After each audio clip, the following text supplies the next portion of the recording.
socio-economic.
And this is our International Women's Month Day contribution to this month.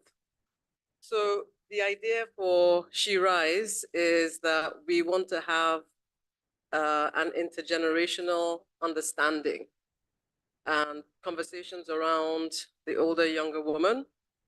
And I think this is important because I think that in a lot of cases, we may be misunderstanding. I'm an older woman. I'm sure I didn't have to say that. But I think there's generally some misunderstanding between the two sets. So today we're going to hear from some amazing women on either side. And hopefully, at the end of this, we will come out with perhaps changed mindsets, perhaps a different understanding. So without much ado, we're going to start. Sorry that we have kept you waiting half an hour. We did say 10:30, but you know, things happen.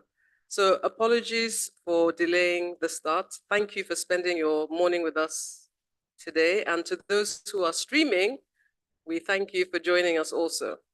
So I'm going to introduce our wonderful moderator so that we can get this going. Oluwatoyin Adegbite Moore, she's either known by Toyin or by Tam by her friends, is an international organizational development and change agent consultant who founded and manages Sheerfam and Tam Limited, an international management consulting firm specializing in organizational and fund development, including business process management, strategic planning, program design and implementation, enterprise transformation, and culture change for public, private, and development sectors in the US and in Nigeria. She also serves as the EVP Africa and Europe for Reach, an edtech company focused on financial wellness, career development, and market consumer insights. Toyin is passionate about transforming lives through effective programs and policies, and specifically, she's an international advocate for youth, women, and girls as major players in nation building. She's also successful in her personal mission to assist others in understanding their talents and uniqueness and motivating them toward professional and personal growth. She has provided project oversight on several transformative projects across diverse sectors. Toyin is a faculty member of the Kaduna Business School's Kaduna Startup Enterprise Program. She's a Salzburg Fellow and was selected in 2019 in the inaugural list of the top 100 women CEOs in Africa by Reset Global People in partnership with Pulse and Avance Media. The ranking acknowledges the achievements of women CEOs across 24 African countries. Toyin serves on a couple of nonprofit boards and is a founder institute mentor supporting entrepreneurs in their business startup journey. She supports the creative industry and is on the editorial board of Business Day. Please give her a round of applause. Now, before I hand over to you, I have to acknowledge our wonderful sponsors, GEREGU Power, without whom we would not be having this today. So please give GEREGU a round of applause. And just in case you don't know who they are, GEREGU Power is a power generation company that is domiciled in Ajaokuta in Kogi State. Its corporate office is in Victoria Island. They obviously generate power and transmit through the Transmission Company of Nigeria. So, we reached out to a few people, a few companies, and GEREGU stepped up and said, yes, we will sponsor because we believe in what you're doing. So we thank them immensely.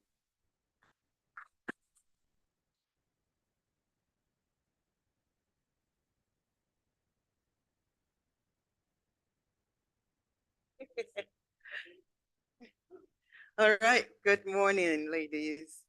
Really, really a pleasure to be here to moderate this fantastic conversation. I look at this morning as an opportunity for all of us to have a conversation through our panelists. And then we'll have some time for you to also ask some questions, at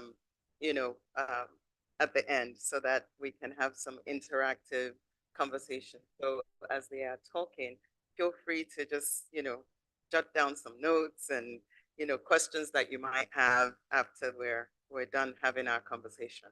But as TCJ said, this is an opportunity for us to really look at some of the challenges, some of the opportunities that lie within our womanhood as and from an intergenerational perspective. So hoping this will be a great opportunity for all of us to take some insights back with us and for us to continue to work together as women and support each other as women so that we continue to rise.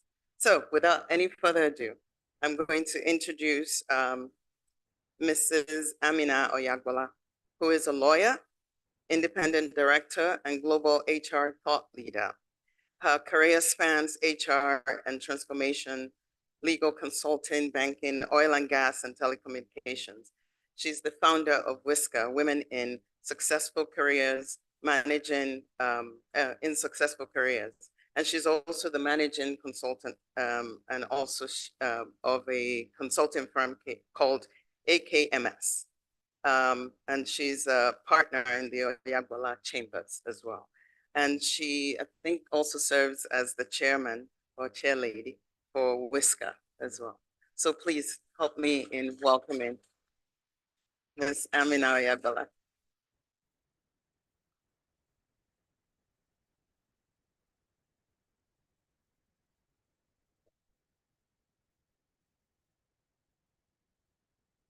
Next, we have Ms. Lola Emerua, who is the founder of Wish Africa.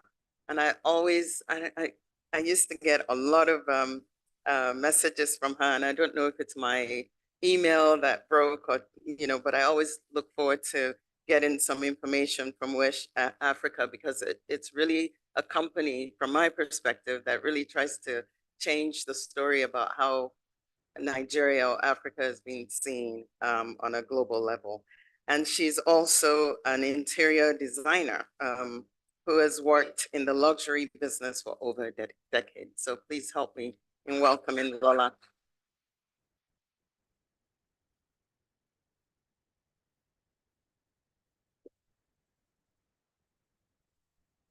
All right, moving on. Onyiye Okonji. Did I say that right? I hope so. Uh-oh, please come and tell me how to say it. Onyiye Okonji. Okay.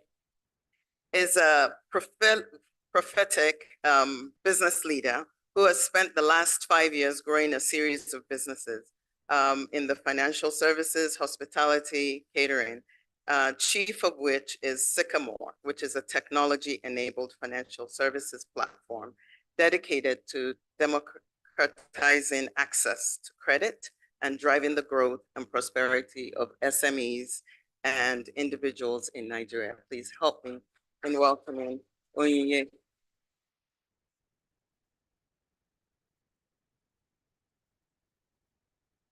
All right, last but not least, we have Miss Ronke Onadeko, who is a successful multi-sectorial expert with over 30 years of professional experience across agriculture and agribusiness, energy, oil and gas, and power, and human resource development. All right.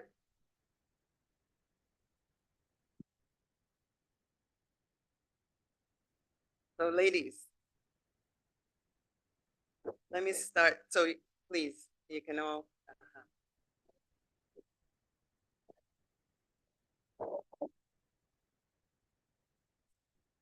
So our goal this morning is to have this conversation about our intergenerational differences, if you will. So let's talk more. Let's start with what are some of the challenges? What are some of the dynamics that we see within from women that are older to a younger generation? What are some of the things that are coming up that we are seeing in our personal lives, in our professional lives as well? Can we let's kick it off. And who wants to go first? Should I pick? I think all right. Hello. Mrs. I'll go. Oyagbala can go first. I'll go. I'll say. Yes. Good morning, everyone, and it's a delight to be here on this platform with such amazing ladies. Thank you very much, and thank you, Gaia, for creating this platform for all of us. What changes do I see? A lot of changes. I think that you know, the younger generation are a lot more conscious than we were. They're a lot more aware of their rights, and I think that the younger generation are very clear about their goals, a lot clearer than I think we were in our time. I believe that they are also more focused on not just pursuing a career, but in a lifestyle. And I think that probably speaks to the reason why we're seeing what we're seeing in terms of the migration of a lot of young people out of our country, which is very, very sad and grieves me a great deal. So all those that are jackpine, please don't jackpine. Africa is the last frontier. It's happening on this continent, and it's going to happen in Nigeria. This continent cannot grow or rise without Nigeria succeeding. So don't jackpot, because when you jackpot, many people who have jackpot are trying to come back. What's the expression? So maybe I should just stop there with those preliminary comments. I think also I worry a lot about a new trend that I see and manifesting with the younger generation, which is around behaviors. And it manifests in very, very unpleasant forms that I see in the workplace. So the positive sides are innovation, creativity, ideas, entrepreneurship, which you see a lot of now, which is fantastic. I also think that the younger generation are not ready to delay gratification. They're too much in a hurry. Rome was not built in a day. I'm not saying they should wait like the rest of some of us, you know, who waited several years to build. You know, you can fast track, and that's what mentorship and platforms like these are all about. You can fast track through mentorship, through guidance, through development, and so on. But I do think that, you know, they need to understand that you cannot buy experience, and they therefore need to open themselves up to listen, to be guided, to learn, and to be a little bit more patient. Let me stop there. Thank you. Thank you. Some food for thought. Onyinye?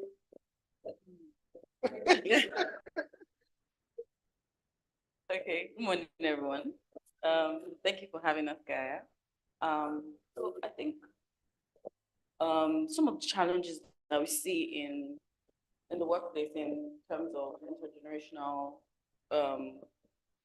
connection is really communication around context. right? Sorry. It's really communication around context, our context and what we've grown up around, and the things that we have are not the same older generation have seen. And some of these things include rather a tech-enabled world that we're growing up in. You're comparing yourselves to people that you have never seen before. Your life is your village is supposed to just contextualize in Nigeria. So the things and the behaviors and the expectations are more global than we want to see them. And so these are challenges because when we are interacting with the older generation who were more local, respectfully, in their context, where if you were in Lagos, you were in Lagos working in a bank in one branch, you're not interconnected to anybody else. The communication is different. We have to be thinking on a broader level than when they were in our own shoes. And so there's a sort of, this connection, especially when you're trying to communicate that, oh, you know what, I'm trying to do things that I'm seeing my mates do. And they're looking at your mates in Lagos and they're like, no, around the world, there are women that are doing phenomenal stuff as millennials around the world that you're like, see, that's where I'm going. But mommy doesn't understand because she's not seeing these things. And again, oh God, please, respectfully, so the contexts are different. So how do we then communicate that these are the things that we're saying? These are the things that we're experiencing. These are the hopes and dreams that we have to a generation who is, frankly, hasn't really embraced technology as much as we have, right? So immediate thoughts, immediate challenges. I think that communication, the two-way communication around context is a big, big challenge in this conversation. Thank you. Thank you for that. Okay, so I'm really excited to be here this morning, and I want to welcome the people who are online since we're talking tech. So don't feel left out of the conversation. I'll just set the scene of where I'm coming from. So after Mrs. Oyabola, definitely, obviously. I'm probably a little before them, but to sit in a really weird place. I'm a almost 60-year-old mom of children 6, 4, and 4. And so I sit every day at drop off and pick up with people who, some of them have asked me, can I call you Ronke? And I'm like, nope, please don't call me Ronke. So I'm this person's mommy or whatever, and that's fine. And I've also had the privilege of having schooled on 4 continents. So I understand where a lot of young people are coming from, because the people I went to secondary school, university, postgraduate school with are global. And then every young person thinks I'm stuck in a Lagos box in my house. And I'm thinking, do you guys think that the setting of the world happened when technology came? The world was always out there. The people of the world were always out there for us to meet. We had pen pals. In our days, we had pen pals. You could write, you had friends globally. So yes, we didn't text with them on a second-by-second basis, but I'm sure you guys haven't come across the expression pen pals. So that's one aspect. The other thing is, I'm a very old school person. My grandmother lived with us. So I've lived with generations at any point in time. At the moment, I have an almost 90-year-old mom, then myself, and then my toddlers, all living in one house. So I'm in between yo-yoing between 90 and 4 years old on a day-to-day, hour-by-hour basis. So right now, my mom is having her hair cut. The kids are going to a party. Somebody's going to somebody's house to play. And, I'm doing that and interacting with my mom's friends who come to visit, her medical doctors, my children's friends, and all of that. So the world is there. It has been explored by other people before the young people in different ways. But the ageism and sexism and personality type are the three things that I feel are very critical. People have social biases, and so you see the ageism. However, I'm an A-type personality, so I do things like successful men do it. So I offend a lot of women, but that's okay. When the results come, you'll appreciate why I was the way I was. And also my level of communication, because I've lived across the world, I'm able to try and put myself into people's shoes quickly to understand that, this person might not be accustomed to what I'm doing. I would watch and then act. My last point is, I'm going to speak in Yoruba. I will explain what I'm saying. There are two proverbs that come to mind in this conversation we're having. The first one is, so it means that a young child's hand cannot get to the top part of a shelf, and a grown-up's hand cannot enter a gourd to get something out. So need for both. None of the younger people in this room now can introduce me to maybe a Bill Gates or an Aliko or whatever, because I've known Aliko since I was 13 or 14. When he was living in Surulere, nobody knew who he was. But I can open that door for you easily. Just the same way that you can come and tell me that, auntie, you don't have to type what do people wear in the 90s into Google to get the result. You can just click the microphone and say, what do people wear? And it types it. So, there is need for all of us to understand that we're coming to the table with something. The second proverb is, that there's no way a young person is versatile and educated and global or local or whatever, and you would have as much experience as an older person. What the experience brings to the table is versatility. If something happens, I'm likely to have known 10 people that a variant of that kind of thing has happened to. So my response time is shorter, more accurate, more apt, and is likely to yield more results. And I'm not saying that young people should try and now acquire, but build a network of people who have had those experiences. So that when you come into situations, you can call them and tell them that, this is what's going on, and go to sleep. They will do a scan in their brain amongst their friends and come back to you with the probably most accurate response or action you need to take. So build a big village of people in their 80s, 70s, 60s, 50s, 40s, 30s, and also understand that everybody comes to the table with something. So that's my 2 pence. Fantastic. Thank you. Last but not Lola.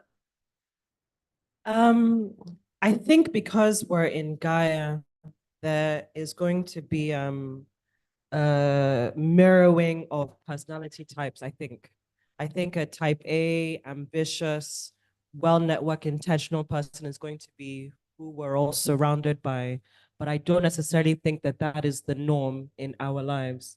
I definitely don't know many women with the profile of having lived and worked on 4 continents who can introduce me to someone like that. So I'd say that you're quite an unusual type.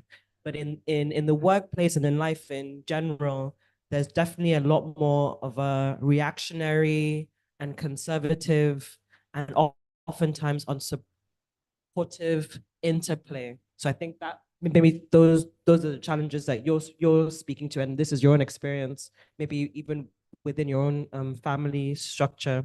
My background was luxury fashion, so it was a female-dominated industry. I saw women CEOs, women managers, and so I never thought in terms of gender. It was personality types. It was this person's and this person's nice, So I have had a very I'm going to use the colorful language, but and so just because that's been my trajectory, I've found that at least in the context of women networking and support, I've always just thought, this is a personality type. This person is a helpful person. This person's a kind person.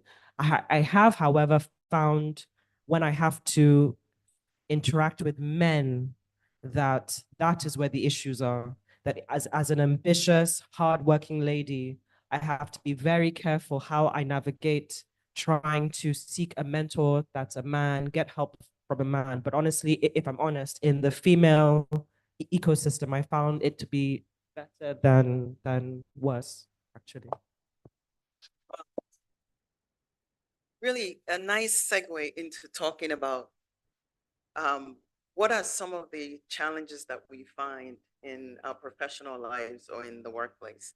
So I would say that in my own journey, started off when I was 19 as a professional, and I had a lawyer who took me under her wings, and she was 40 years old. And her office was a huge mess. I'm always trying to clean up, and she was like, no, I know exactly, it's organized chaos that's in here. I know where all the files are, I know it. But really what she did for me was teach me how to write like a lawyer. That was what she did, which was the board chair of an organization that I was the executive director for. And she just literally was like, no, that meeting last week, we can't have that happen again. You wrote too much, you said too much. This is what we need to do for the next meeting. And she literally took me through that. So, so I had good mentorship. But on the another hand, I also had a situation where a woman said to me, no, I can't be your mentor. And I don't think, I want you to go through life the same way I did, falling, getting up, falling, getting up. I don't need to tell you where the potholes are. So let's speak to that in terms of our journey as professionals and how we support each other or not as females. Thank you very much for that question. Okay, just a little context into my background, just in case you don't know. So my background actually was grounded in law. I qualified as a lawyer, and my aspiration initially was to become a senior advocate of Nigeria. But life happened, and an opportunity came for me in corporate Nigeria, which I took, and that was how I went into the corporate world, first in banking as an in-house counsel. And then from there, if you're a helpful person and you're hardworking, your portfolio expands. I veered into what they call managed services, the whole gamut, personal management, corporate affairs, and so on. And then from there, came back into, went to a bigger bank, UBA, as legal advisor, before going to Shell and steering my career into human resource management, which became an interest after I did my MBA. And from Shell back into MTN, where I was corporate services and then head of human resources. So what I saw in my 35 years in corporate Nigeria was a lot of challenges that women face.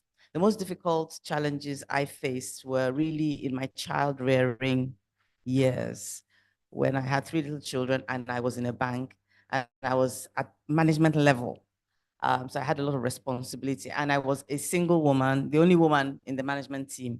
So I felt like I was representing the fold, and that if I did not perform well, if I could not hold my own, then there would be no woman essentially in the room.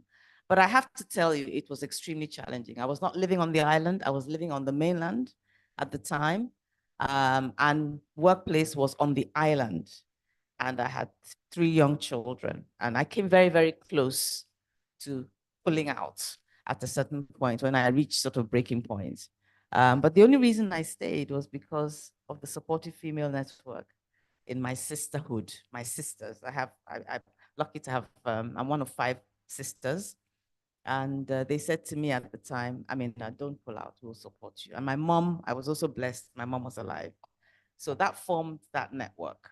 And they just helped me pick up on things that I just was struggling with at the time so that I could succeed. And it was a phase, and I got through that. But that also was what triggered the idea in my mind that we needed a female network, which was what informed the creation of the institution I founded called Whisker. And it's essentially a mentoring network. Why was it needed? I saw a gap. I saw that even when I got to the top, that the problems were not any less. The pressure increased. And I found myself alone, not really having people there to share it with. I also found that when I was navigating my career, whether it's at the airport, in a lounge, I would meet young people, intergenerational, who would say to me, they admired me, I was their role model. Amina, please mentor me. But I was already juggling with so many balls myself. On the home front, I was already a guilty mom, not being able to attend my children's school. I never in those years, I tell you, was able to drop my children off at school. I was never able to drop my children off at school. And I was never able to pick them up, very occasionally able to pick them up. And I missed a lot of the important Christmas, events, school events, and so on. And I was just blessed that I had this very, very supportive husband.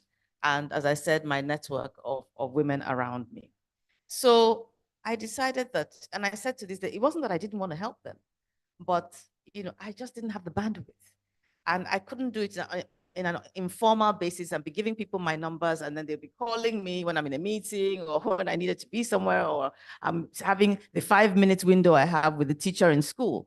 So I decided that we needed to have a structured mentoring, female mentoring program to enable successful women who are under so much pressure already and who are also being criticized for not being helpful, so that they could engage in a manner that they could engage within, their whole universe of activities. And that's how we designed our framework. And, to God be the glory, it seems to be working reasonably well.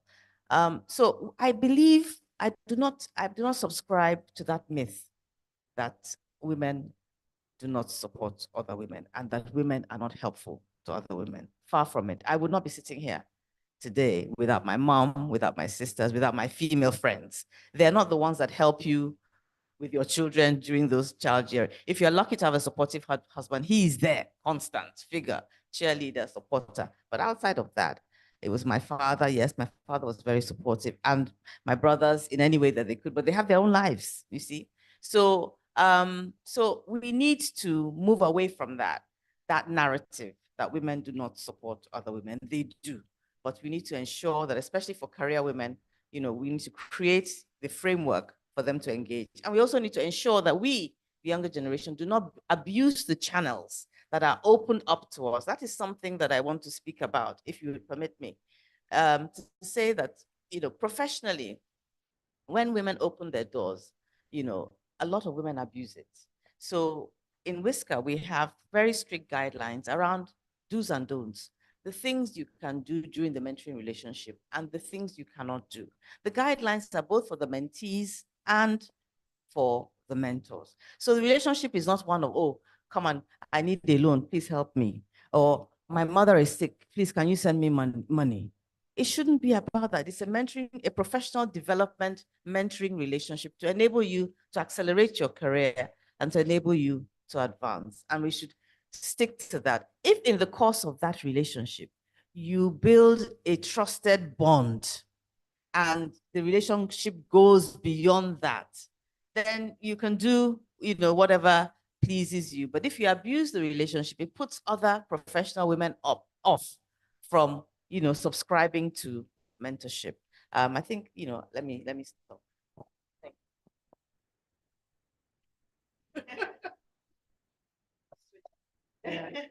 I can't think of what to add to that. I mean, Angie's exactly correct. You're either fortunate enough to have a familial support system, which is essential for having children. It's not a single person, it's not a single role. You need a village around you. I guess we're speaking towards the corporate, or my own experience.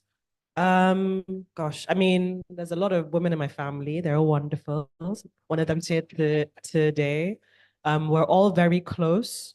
We meet for lunch every Sunday. It's a very long table.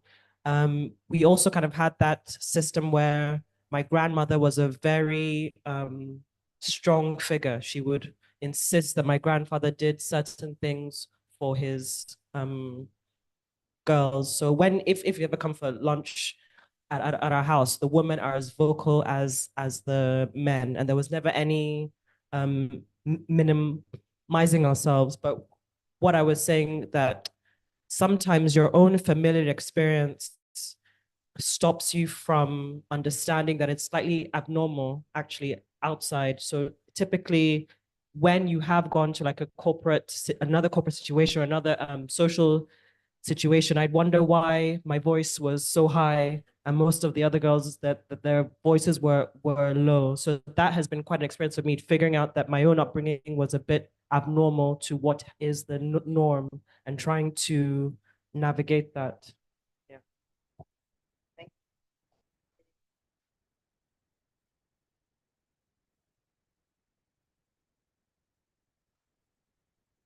For me, in my experience, I think, just to add, I think women, the women in my village came through for me when I needed it. And that's how come I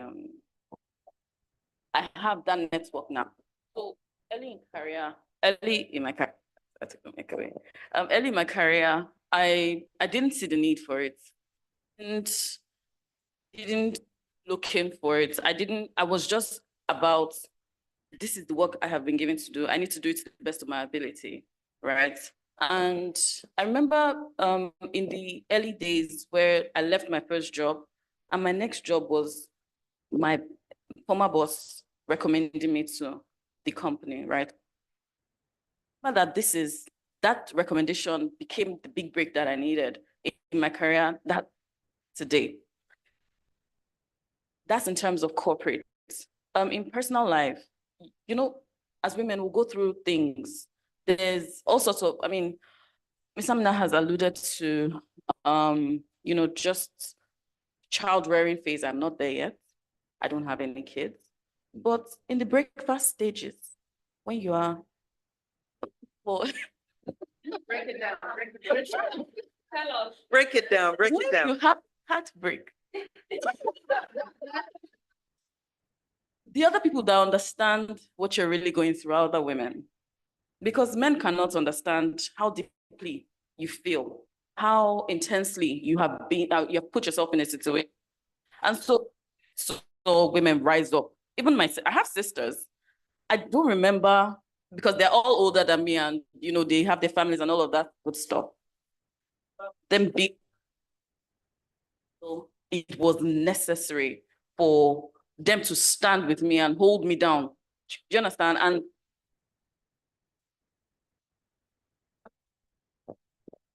And that for me was like the break that I needed to be able to open my eyes and see that there was a tribe around me. There was a tribe that, even though I wasn't seeing it or tapping into it, they were holding me down, building me up in such a way that other people cannot understand.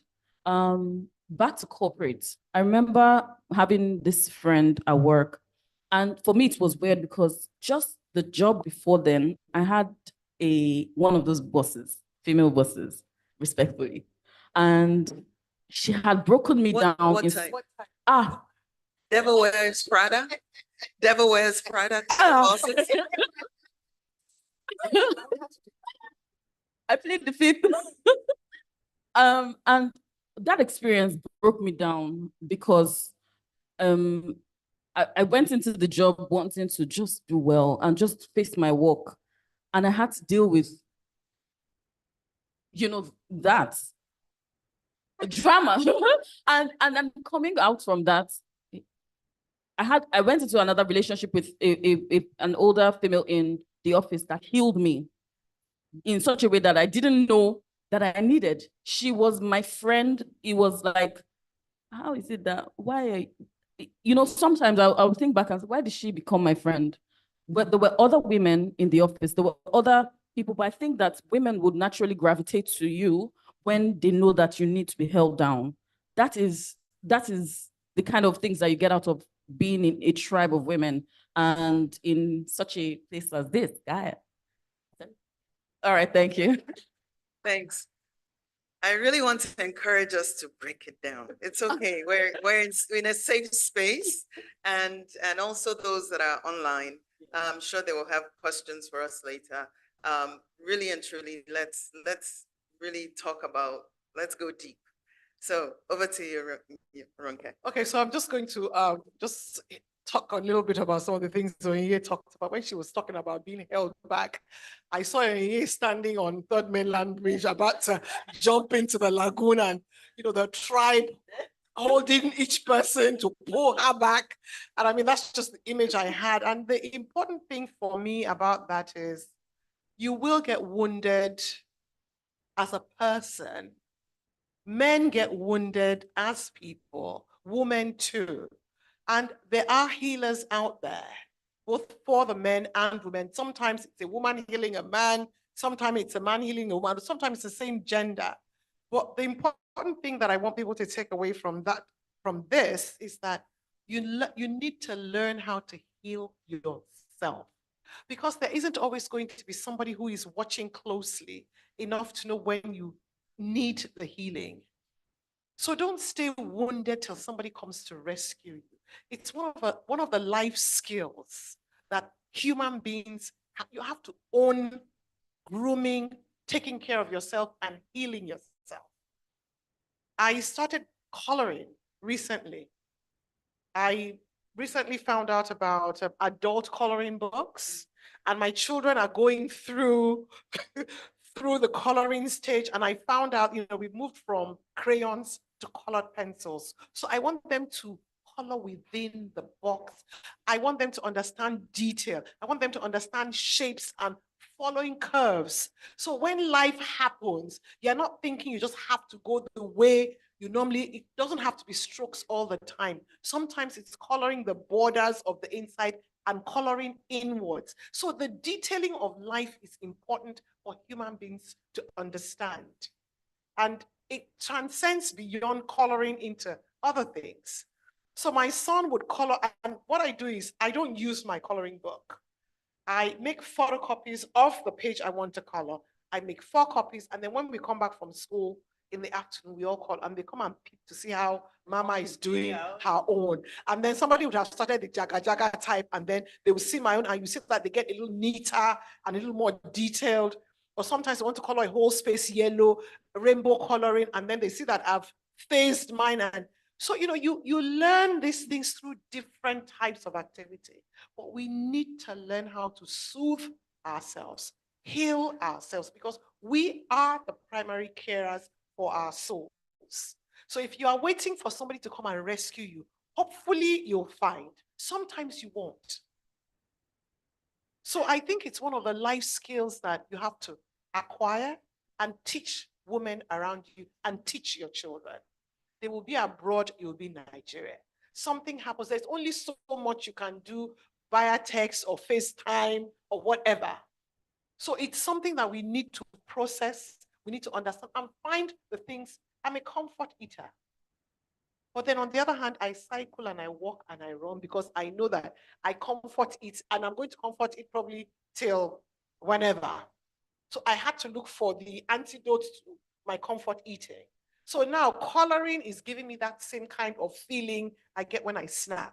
So I'm seeing that my snacking is reducing. So as if my driver would just come in the office and see me with, and now they have pastel colored pencils and the regular ones, and they have ones that have 2 sides. So I'm just like in coloring land, just, feeding myself, caring for myself. So that was just to let you know that it's good when you find that senior boss who comes to rescue you. Sometimes you won't. So please don't spend time waiting for that person. Figure out what you would like that person to do to you and for you, and have that conversation with yourself. Have it repeatedly till it sinks in and you own it. Okay, so what I was just going to say about my person and my experiences. So I ended up in the oil and gas industry in the very early 90s. It was an industry that nobody even knew existed, because you either worked for the Shell, Mobil, Chevrons, or NNPC, and there was no private sector oil and gas industry. And so we were the pioneers, and every single mail I got was Mr. Adero. I'm thinking, okay, why do I have a Mr.? And I didn't realize that, the industry, I was in my early 20s. I didn't realize that the industry didn't exist. I didn't realize that there weren't women in there. So I just went ahead and did the things that I could do as best I could. But luckily, I had gone to uni in the US where mentorship and entrepreneurship flourished. I just assumed that was how it was and everybody knew. So I came back to Nigeria knowing, okay, the two major schools I had been to, I didn't have an alumni in Nigeria. So I went off to LBS solely to be part of a group of people. I just knew I needed a tribe. I did the chief executive program at that time. It was CP8. I was going to be the only girl in a class of 27. And Mr. Imegwali, if anybody knows him, of blessed memory, called me and said, oh, you're going to be the only girl in the class. And I thought, okay. Is it a gender-based class? He said, no, that he just wanted to let me know, just in case I wanted to do the AMP or the SMP. And I thought, no. And then they said, oh, you had to have so many people working in your organization to be eligible to be in it. I own an 8,000 hectare farm. I was 28 or so. If I counted my farm hands, I had more staff than some people who are coming from banks. So I'm like, I tick that box as well. So I ended up being the only female in that class which had BAT for a few months before he decided to go into full-time. Benga Daniel was in that class, a whole range of people who were old enough to be my uncles or dads. But the thing is that you need to frame your own conversation and frame your own journey and own it.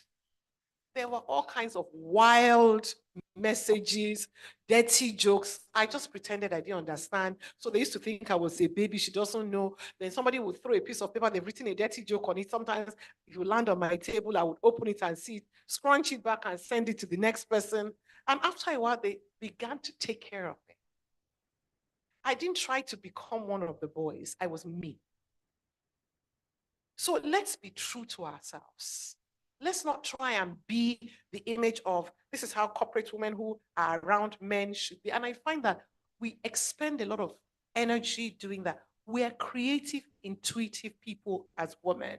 Men are more goal-oriented, achievement-oriented, numbers, data-based. So when you see a man and a boy, if they can calculate the same kind of things and can articulate the same kind of things in the same way, they gel. We are more emotional. Or does she know how I'm feeling? Quite frankly, I'm the kind of woman who, I think you should be dealing with your feelings. So I'm not trying to figure out how you're feeling. And it's not to take away from the fact that the person is feeling some way, but I feel I can add to another woman or younger or older in areas of progress. Oh, you'll soon be getting to this. Are you bored already? Okay, go and talk to this person. Okay, come over to my place. Let me introduce you to 10 more people who you might feel, you're at the same space and you can do things. So I can help you in different ways that other women. So look for a wide variety of women types in your life. The emotional ones, the data-driven ones. I mean, I have friends that before you send, they'll just reel out statistics to you. You just sit down and be quiet. Immediately after they're done, they're asking like, so what was I thinking? And AI is our friend. I'm stuck doing this. It's something called Pilot. I have it on my phone as Pilot. I'm stuck doing this. What type of people should I call? It will reel out the characteristics of, and you will check your Rolodex or your phone or however you keep your data and find those people, and you will find 2 out of 4 that understand where you're going. So I think we should use intuition and the personal thing, and we should use the data and use the technology. So get tribes of women, use technology, I have pen pals, people I write to who enjoy receiving mail. Pen pal. So they are still pen pals. So I still post letters. I send care packages because people like to untie something and get something. So let's not shut down the old and over-embrace the new. There's still good stuff in all of that. So by and large, workplace, home place, I'm one of 5 girls. We have a brother. I don't hear from him that much. I don't see him that much. My sisters I speak with every day. And we fight like we're going to war. People have battle scars from, but you know what? When we come out, we've sorted it out, we move on. Next time I have a crisis, they will get up just like that fight never happened. And that's what we need to replicate, both at work and at home. Thank you. Wow. So we've mixed some challenges with solutions that we can, start to use in terms of how we can bridge the gap.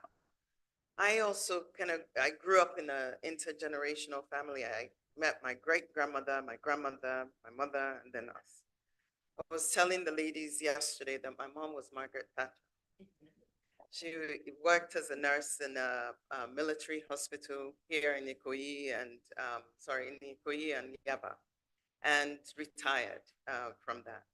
And I remember just thinking to myself as a professional coming back home, thinking, does she have to deal with some of the things that I dealt with coming back to Nigeria? Being chased around the room by someone who saw me and said, this one is fresh meat. She just got back. So let me try my luck, running around the table. And I'm saying, okay, all right, I'll come back. Hey, let's do business first. Pleasure later, business first, all kinds of different ways that you try as a woman to make sure that I'm here. Yes, I might be pretty, I might be, beautiful, but I'm also smart and I can do this work. I'm not here to have a personal relationship with you. That's not my goal. I'm here because of business. So how many of us on the panel have dealt with the fact that some women also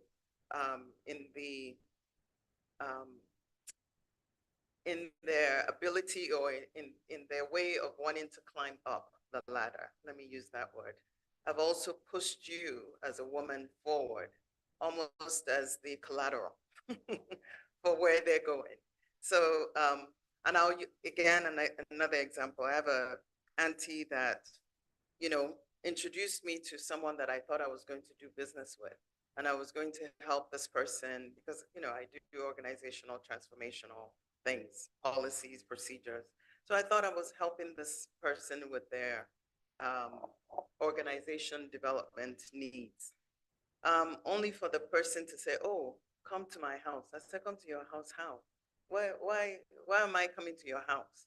So I went back to my auntie and I said, auntie, this person is asking me to, I thought we were going to meet in a business place and do business. I said, don't mind him, Jerry. Don't mind him. And all of a sudden the light bulb went on, like, he wanted some, she needed something from him. And obviously Tony can help smoothing him out so that she can get what she needed. So those are experiences that when you're going back again to healing, I had to heal from all of those experiences and still feel, and I also have 3 sisters, so 4 of us. But sometimes we fight and we don't talk, we just shut down. But we do kind of come back. But we have similar experiences. The same man chasing all of us and thinking we're not going to talk to each other. How is that possible? Of course, we're going to have a conversation with each other. Those, and the stereotype of women don't talk to each other, So this last kind of go around before we really kind of open it up to the audience. Any experiences to share from that perspective in terms of stereotypes around how women are seen and also how other women kind of maybe use you as a stepping stool to get to where they're going? Any of those experiences? Okay, thanks very much. So all kinds of stereotypes, especially in the workplace, but also stereotypes, in families and in our homes. There's certain assumptions that are made. I'm Northern. I'm sure many people don't know that. I'm from the North. Okay, my name, because of marriage, I've lost my identity, right? So I'm Mrs. Oyagbola, and that's what I'm known as. But I'm actually from Kogi State, from the North. So when I wear you know, when I dress up like this, I'm a Muslim. Many people also don't know that. But when I wear my headgear and if I wear my scarf and go to certain places, there's certain assumptions without my opening my mouth of people who don't know me. They would immediately assume certain things. Okay, it's a northern lady. She may not be educated. Even if she's educated, she may not be smart. And she probably has very traditional views on life. You couldn't be more wrong. Okay, you couldn't be more wrong. So, you know, I have an international background, just like, you know, my sister here. My father was a diplomat. I've traveled all the continents in the world in my youth. I did half of my education abroad. And I came back to Nigeria and I went to ABU. I was in the North for 3 years. So I understand the Northern culture. I've worked in Lagos. I was born in Lagos and I've worked in Lagos all my life. Okay, I'm a Muslim, proud to be a Muslim, but I'm married to a Christian. Right? So there you go. So people make assumptions. And you know, that informs the stereotype that they have and the biases that they have, which they now extend. And in that extension, they determine how they treat you. Okay, whether they treat you with respect, whether they treat you with regard, whether they treat you as a human being, whether they treat you as somebody who has, you know, knowledge and can add value. And it also manifests in the workplace, where a lot of women, because of the stereotypes, because it's male-dominated, we're still in a male-dominated world, men take decisions for women. The other stereotype that is prevalent, of course, is the objectification of women. Now, in my banking years, I'm over 60. I'll be 63 this month. In the banking years, you would not see me in attire like this. We had very strict dress codes about how to dress in the various banking institutions that I worked in. So I was always in a suit, and I was in trouser suits, you know. And in my younger years, even though I was Muslim, my hair, I was always in braids, right? And I wasn't too bad. I wasn't bad looking. I wasn't bad looking. Put on a lot of weight, but I was size 6 at one time and size 8 at another time, averagely size 8. So, and I had an hourglass figure, you know, and I wore heels. So when I was stepping out, I was stepping out. But, you know, of course, if you're an attractive, but I married early. I married at the age of 25. Okay. And I started working at the age of 25. Okay. After I'd done my master's. So I experienced a lot of what you call sexual harassment. And I suffered in different ways in the course of my career because of it. There isn't much time, so I can't tell you all the stories. But you know that story you mentioned about somebody running around the table? At one time when I was in marketing, and I was a senior executive in a financial institution. I was in charge of a whole branch on the mainland in Ikeja. And we were prospecting. It was a greenfield project, which, you know, I'm so proud of. We put the prospectus together and we started marketing on Allen Avenue in Ikeja and had to go into different offices. And I went into this one to market, you know, the institution. The door was open, so it wasn't closed, ladies.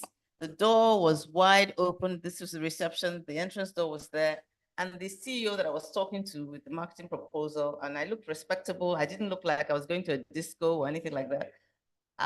You know, next thing I knew, he had gotten up from his chair and was chasing me around the table.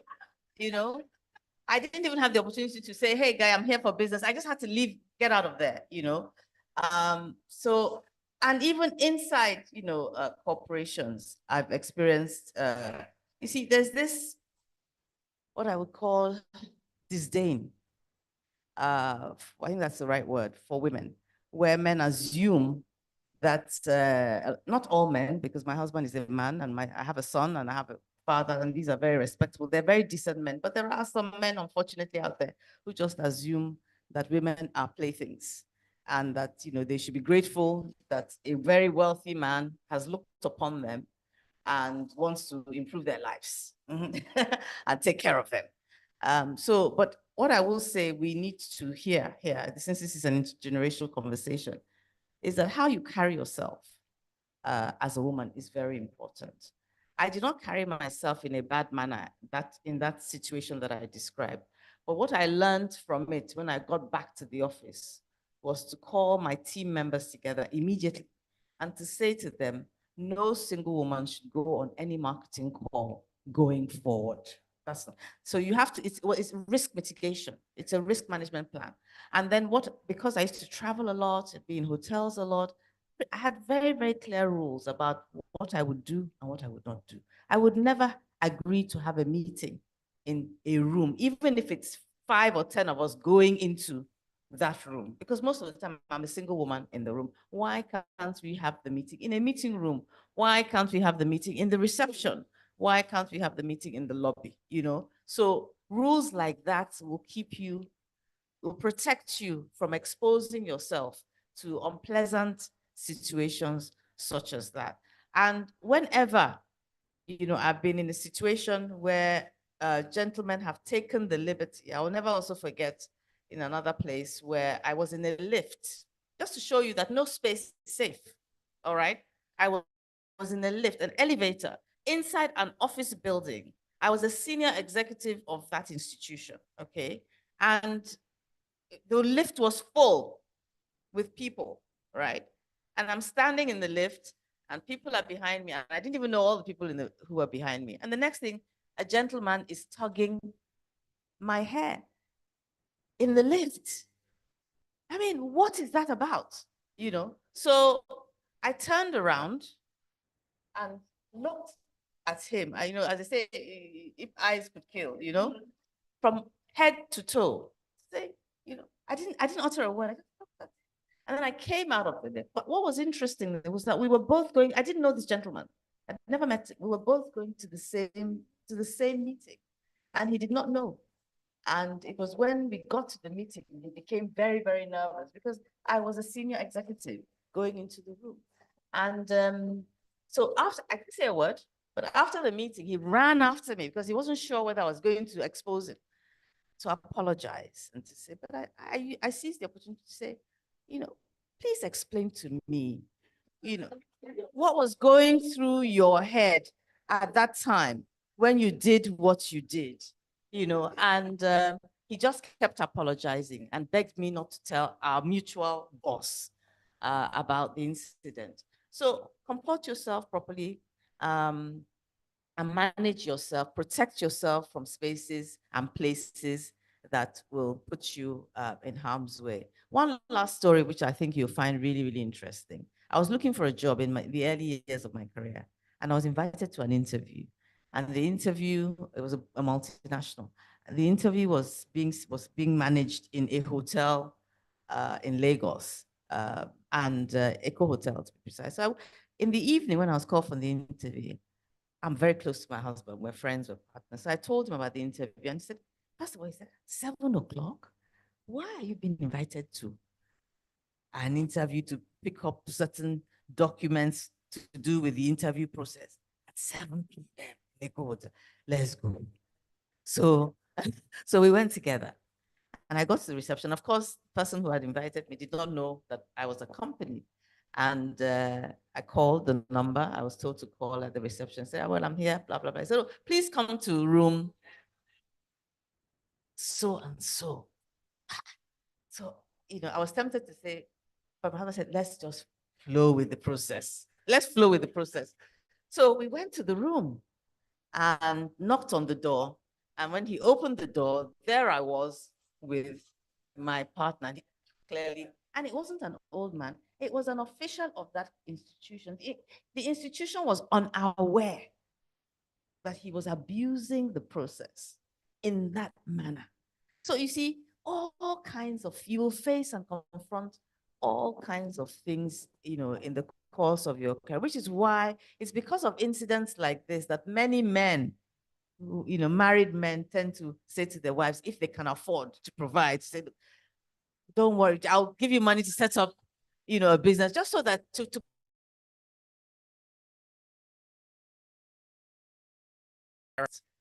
by the way, and some stories have been shared with me over time. I don't know if what I've said helps, but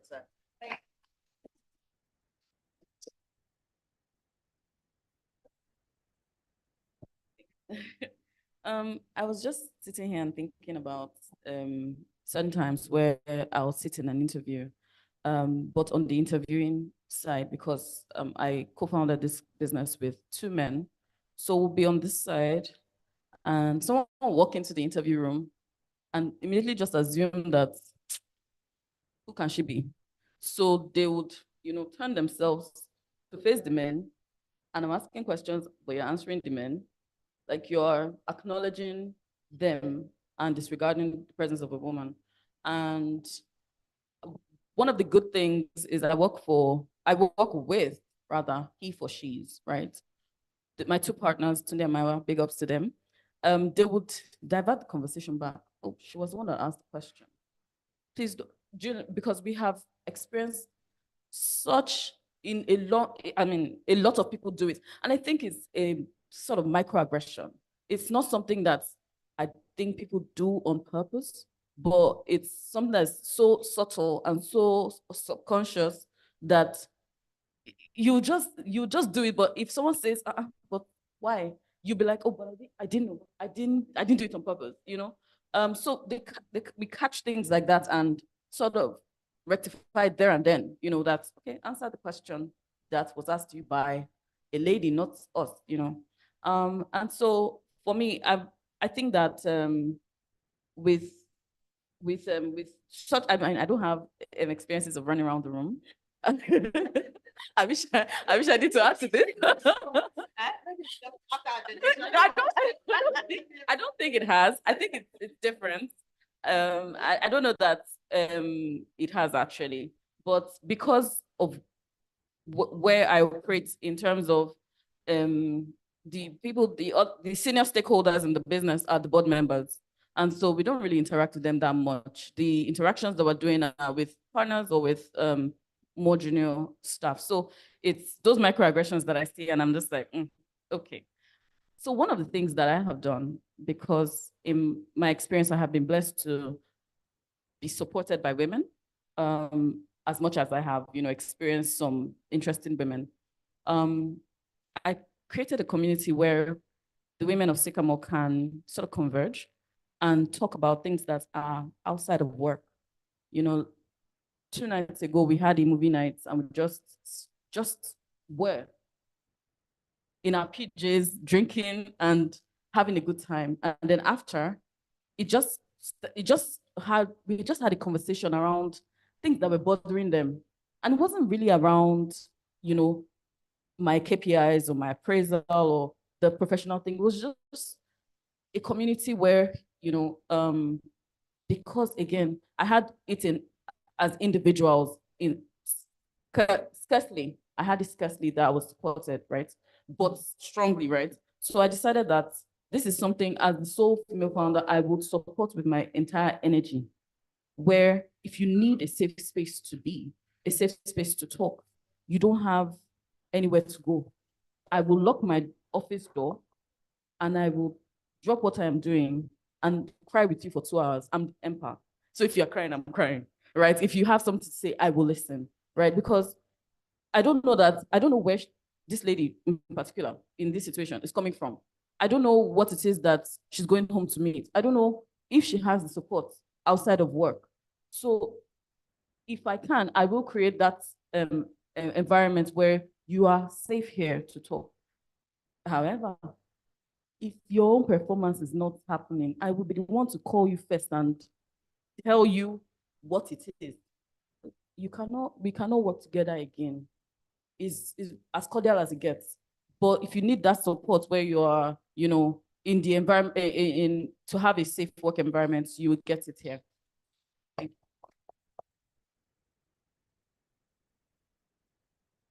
you. Listening to that, I always think about how much extra labor women have to do, There's so much more in terms of you having to be someone's mom and sister, and it's exhausting to listen to. But I think some of the things that I was picking up on, I've done the opposite in that it doesn't matter to me if I'm going to a meeting, I will take men and be like, I'm going to pretend to be the secretary. I don't care. I know that we're here to get ABC. If the end goal is this amount, I don't care if they think it's you and I'm this. I've also greatly reduced my expectations of people in terms of whether they are willing to use me for their gain, whether they're willing to put me into a position of something that's unsafe. And like you said, to learn to trust your own intuition. I'm the only one with the absolute clarity as to my value and my vision for my life. So if my intuition is going, you want me to meet you in so and so's house at what time? I'm like, do you know how it looks? Whereas in the past, naively, I'd be like, okay. And then you turn up somewhere because like you said, being a woman in this society, you don't actually have to do the thing. You just have to appear to be doing the thing. You just have to be at the hotel and somebody sees you at the hotel. You think you're there for a business meeting. People go, that's a very exciting business meeting. And I had to learn that the hard way. Because if someone isn't explaining to you about how things work, you will find yourself in a lot of situations where even if you mean well, but the perception will greatly affect you. So I don't have expectations because also I don't know what you had to do. I don't know what you have to do every day. I don't know what is normal for you, but what is normal for me is not to put myself into any kind of funny situation as much as I can. And maybe you feel like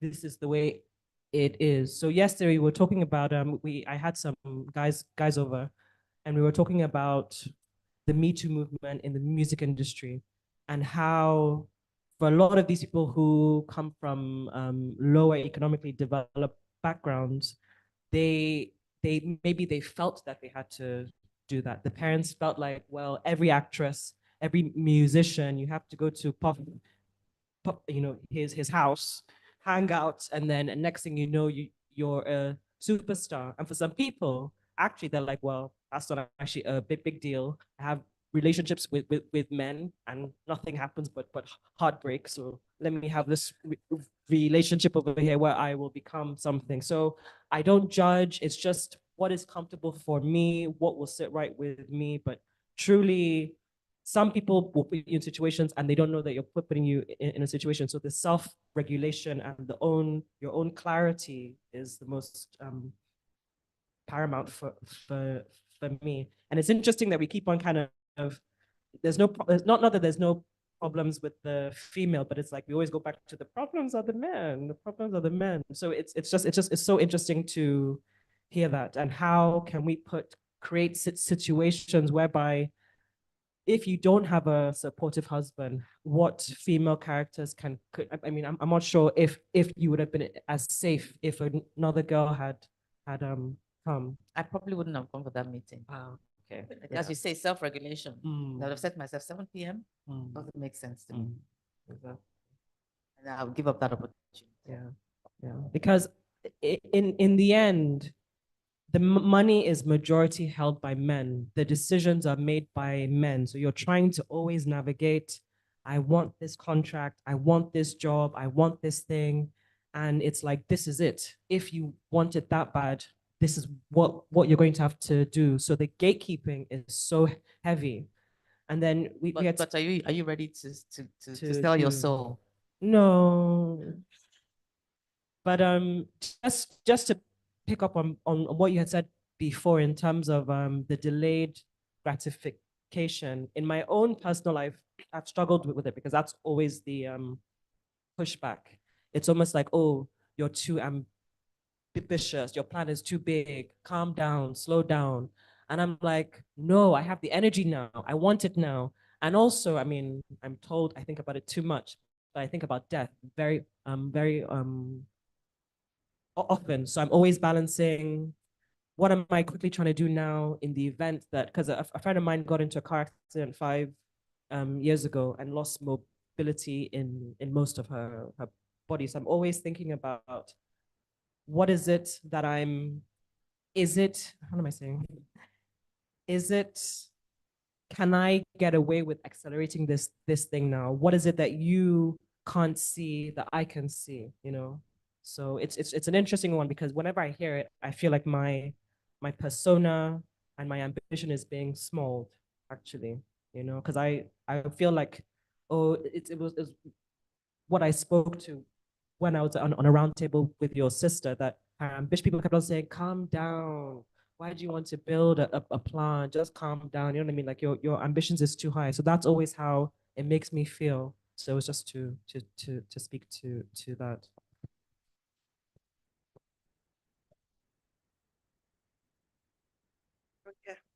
Okay. Wow. Yeah. I don't know if the running around the table, the musical chairs has ended. The DJ has turned off the music. But I mean, in my time, it was every day, every meeting. I came back from the States. My first, couple of years, I was already in NMPC, trying to get things signed off, letters dropped off, agendas pushed. And I was one of those people who I wore short skirts. And that was just my type of dressing. I just like skirts. So I would, and it is okay. And before Ramadan starts, certain people, because NMPC, almost 50% of the people at the top were Muslim, don't come to my office. Ramadan is starting. And I'm thinking, I'm coming. And, if you want me out of your office very quickly, then hurry up and sign what I need to sign so I can go. And so I took it in stride. But one thing that comes to my mind is the proverb or the saying that a lot of us heard growing up that has shaped us in ways that we weren't conscious of. They tell you that the early bird catches the worm. And one day I sat down and I thought to myself, that happened on Monday. The early bird came and caught the worm. On Tuesday, again, there was still another worm for the early bird to catch. Then there must be lots of worms. So please don't put me under pressure that I have to be the first to get there. There isn't enough for everybody. Or, grab, so the next person doesn't have. There are lots of worms. There are going to be early birds, middle time birds, late birds, and everybody will have an opportunity to catch the worm. So that took me out of the rat race early. I had the narrative also that I will never let any human being, male, female, whoever, family members, determine how my day goes. Some people would wake up in the morning and somebody said something to them that made them feel off, and then the whole day, everything you do goes. I'm like, how dare I give the power to somebody else to frame my day and my emotions and my mood? So I wake up with a consciousness that I don't allow people in that space. So when I'm going out of my house, if you want to dance on your head with your legs waving in the air, I'm not seeing you, I'm not hearing you on I think it's my Twitter account that says, I don't do drama. I don't pay for it. I don't watch it. I don't support it, and I don't applaud it. So once your drama starts, I cut you off and shut you down. So people around me understand that I don't entertain it. And it just saves me a lot of energy that I can put into impactful, productive, creative things. And it's a way of self-guarding myself. So the stories of running around on the table, you're in business class going for a meeting because that's what your company is doing. And then some man who is sitting next to you. Those days they didn't have those chairs where you have a sofa, where the person next to you is shut up. You feel somebody touch your thigh. And I'm like, uncle, did you just? I'm going to put up my hand and call the air hostess and explain. And they quickly pull their hand off. And for the rest of the journey, they turn on the side. Then I got to the point where immediately I get onto a flight, I put on my earphones. I'm not listening to anything. It's just that I'm not open to conversations. Because you don't get to pick who you're sitting next to. You don't get to pick the people you're going for meetings with. You have to know what you can do, cannot do before the event occurs. So I have plan A, B, C. Most people have plan A or B. I have up to D, E, F. So depending on the variant of what happens, I'm waiting for you to start acting out something. And I would enact what I have planned. While you're going through a situation, it's very hard emotionally to conjure what you need to be doing. But if you had a plan from before, it's easier to follow the script. So I advise people to prepare. because those things will happen. Well, Ronke, there's some things you can plan for. Oh, no, of course. And you think, oh, Nigerian men are a certain way. Hello.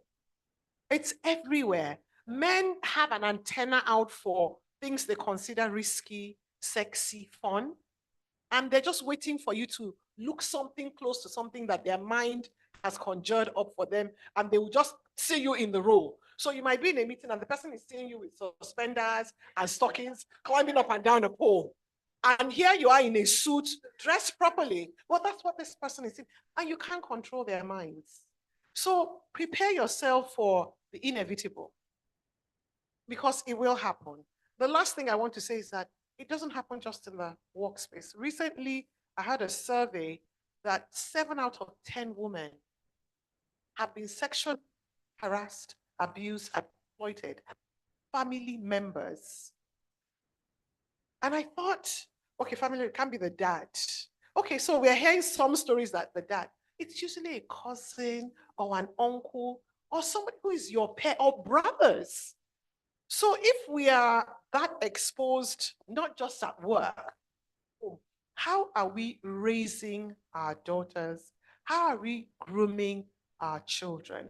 I made a rule in my house. I don't have a gate that you have to open. So I don't need a gate man. I have an electronic gate. I don't have a generator in my house. So I have a whole solar system that switches on and off by itself. So I don't need a man to pour the diesel in the generator. I was conscious about the decisions that I made and I took to ensure eliminate a lot of those risks. So my driver, we come back from a party, 7 o'clock at night. I have twins that are 4. One is sleeping on my lap. The driver tries to carry the other one. I'm like, uncle, just leave her here. Go and call one of the nannies from the inside. Let them come and pick them up. The driver is in the gatehouse during the day. We're going out. The children get outside and are running towards the gatehouse to go and call. I'm like, you stay on the front of the house till the car is cool enough for you to get in. Let the nanny go and because some of the drivers will strip down to their boxer shorts in that gatehouse. Yes. So your children walk in there and have been seen half-naked men. After a while, they're desensitized. So half-naked men is, like Mr. John or Mr. Bob. You understand? So we need to be a lot more conscious, a lot earlier about the images we allow girls to see, the permission we allow men around them to have. Because if you build them with that insulation early, they spot anomalies faster and they respond more appropriately to those things. So I'm thinking more, we can't affect the men and the things that have happened in the past, but we can start building a culture that would prevent it going forward so that the statistics change. And maybe in 10 years' time, it's 4 out of 10. But 7, 8 out of 10 is a lot. So you can imagine how many women are going into the workspace. They've been abused, they've been sexualized, they've been objectified. And so it's like, it's not a big deal. So it's not their fault. And the ones that haven't fallen prey to it are not better. It's just maybe they came from safer environments where their guards have been put up early for them to identify those things and pull back earlier. That's just what I wanted to add.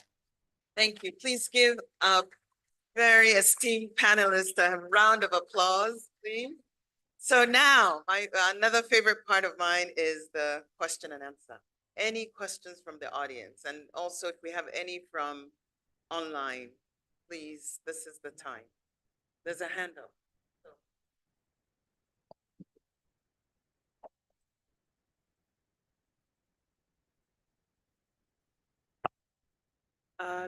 Good afternoon. Okay, good afternoon, ladies. First things first, thank you to the panelists for being so vulnerable and sharing with us. There are a lot of things that have validated my experience and some of the things I try to teach young girls that I mentor as well. But I wanted to also speak to the house, talking to the theme when we're talking about intergenerational conversations. It's not just looking to these beautiful women who are far older than us. We owe it to those coming behind us as well. And in my experience in doing this, it validates some of the experiences you have to know what is working, what should be practiced, what should be passed on. And I tell people you don't need to be 10, 20 years in the sector or working before you add value to someone coming behind you. So I tend to preach that a lot. My question is, everything you have said is wonderful. I'm sure it resonates with a lot of people.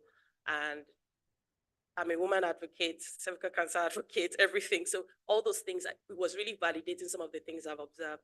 My question, which is one of the things I was hoping would be discussed here, is the woman's health, body changing.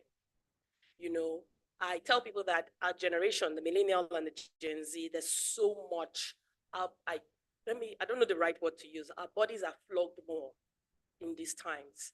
In your times, the distractions were very limited. Is that our family or work? But now there's so much you're doing at the same time. Time is so precious that some of us are wasting it away and we don't even understand. A lot of people are not physically active. And I think talking about global network, right? Not just here, it's something I also tell my peers. The conversation globally is talking about perimenopause, menopause, changing type. I think those are conversations we need to start having here because our conditions, our weather, the way we work, trying to emulate so many things that happen around the world in our context is so much for us, mentally, emotionally, and physically. So I wanted you to speak to that because if there's no healthy body, then all these things we're talking about really.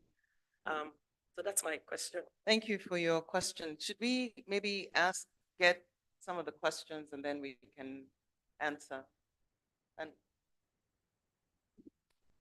okay. Good afternoon, everyone. My name is Buko Olabi. I'm a lawyer, and good afternoon to our panelists and Mrs. Oyagbola especially. I'm an alumni of WISCA. And I work with a non-for-profit as gender inclusion and safeguarding.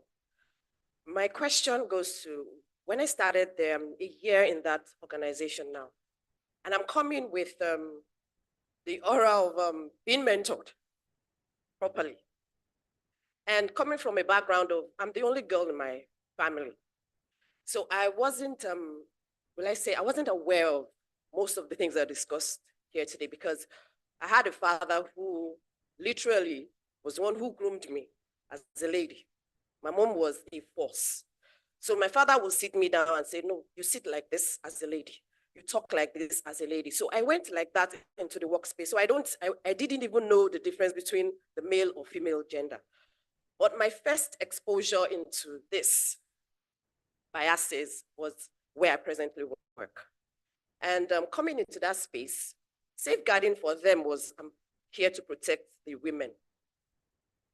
But for the founders, it wasn't just that. But I got into the workspace and trying to talk to the young women especially, and then you become their enemy. And then I had to go back to understand, why is it like this? We had a couple of young ladies who left because I hadn't joined at that time. The two male presence, that's my immediate boss, and then another person who is like the monitoring officer at that organization, will chase them, literally chasing them around the table. And when I stepped in, I was now like the enemy because here I'm trying to contend with these men. And then the young women who their minds have been, eroded. So when I'm talking, we have management meetings and I'm speaking to certain things. And then I think it was the program officer for Lagos State at that time. She comes with a force with insults, like literally. And it was my first time like hearing that from, young woman. I'm like, okay. So I started keeping quiet. And by the time, because I did that for a couple of months, it was deliberate. So when they asked me questions, I just shut down. I don't have anything to say. I'm just reporting. And, I think maybe for me, the good thing was that I report not just to the people in the organization, I report to the founders as well. So I was like a police in the institution. I'll just do my reports. And then they come asking questions. It was last week that one of these young ladies had to walk up to me and she just said, I'm really sorry. I thought you actually hated me. And I'm like, how? Because somebody else is talking into your ear. and you're creating chaos amongst the other young women. I had to, have meetings with them separately, but they go back to go and tell these men, this is what people said. Because, and I'm not coming from the background of, I know how women think. I come from a very mixed mindset. I would say I don't take a lot of nonsense. I have maybe too many expectations of how human beings should behave. So little by little, I'll start to hear stories. So how do you think I should address this issue? Because the young women are still behind, literally. I have introduced them to mentoring programs that they will not want to come. So how do you think is the best approach to help them understand that, hey, you have a lot to contend with. You're a human being, you have your rights. You don't need anybody to tell you to do this. So please, that's where I'm coming from today. Thank you.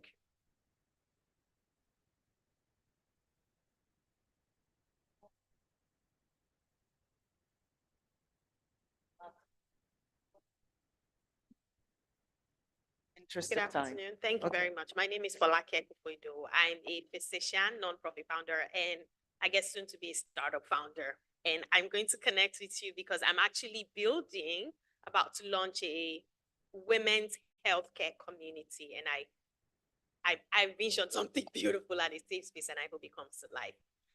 But I'll try to keep it short because I have a couple of things. One is that since I was young, my classmates would tell me, they would talk about pheromones, and I'm just like, I'm just being me. But more and more as I step into the world, I see it. I hope it doesn't sound arrogant, but many of us do. I have an effect on men. It doesn't matter how straight-laced he is, except people with anyway. So how I'm building a business, I'm trying to break in, trying to get business. How do I put in place a lot of these, you go to meetings with men, but somehow they still reach out to you. Someone, you didn't ask for mentorship, you say, oh, I want to mentor you, but I need investment from you. That you're not my blood, so why should I be invested in you? So you have to be invested in some other ways. And you're like, no, sir. I'm even some who know my family members. So how do you navigate? Of course, I'm Muslim and I believe what is mine, and what isn't mine is not mine. I will not pursue something to the death of my soul. But how do we navigate, just building? Because again, someone said, the bulk of the money and the decision lies with men. I'm my mother's daughter and I'm very bullish. I'm going to take it. We are going to build tables for women, for ourselves. So how do you navigate in that way to be able to just stand on your own? My second, is as someone who I found myself to be a mentor to peers, to younger ones, and I'm very open and transparent. I will call myself a high-functioning person. How do I find mentors that match my level of need? Again, I'm sorry, I hope I don't sound arrogant, but I know myself to have very high level of needs, emotionally, intellectually, business-wise, and it's just a bit challenging, or maybe just because I'm in and out of the country. So how do I balance that? Thank you very much. Okay, and our final question.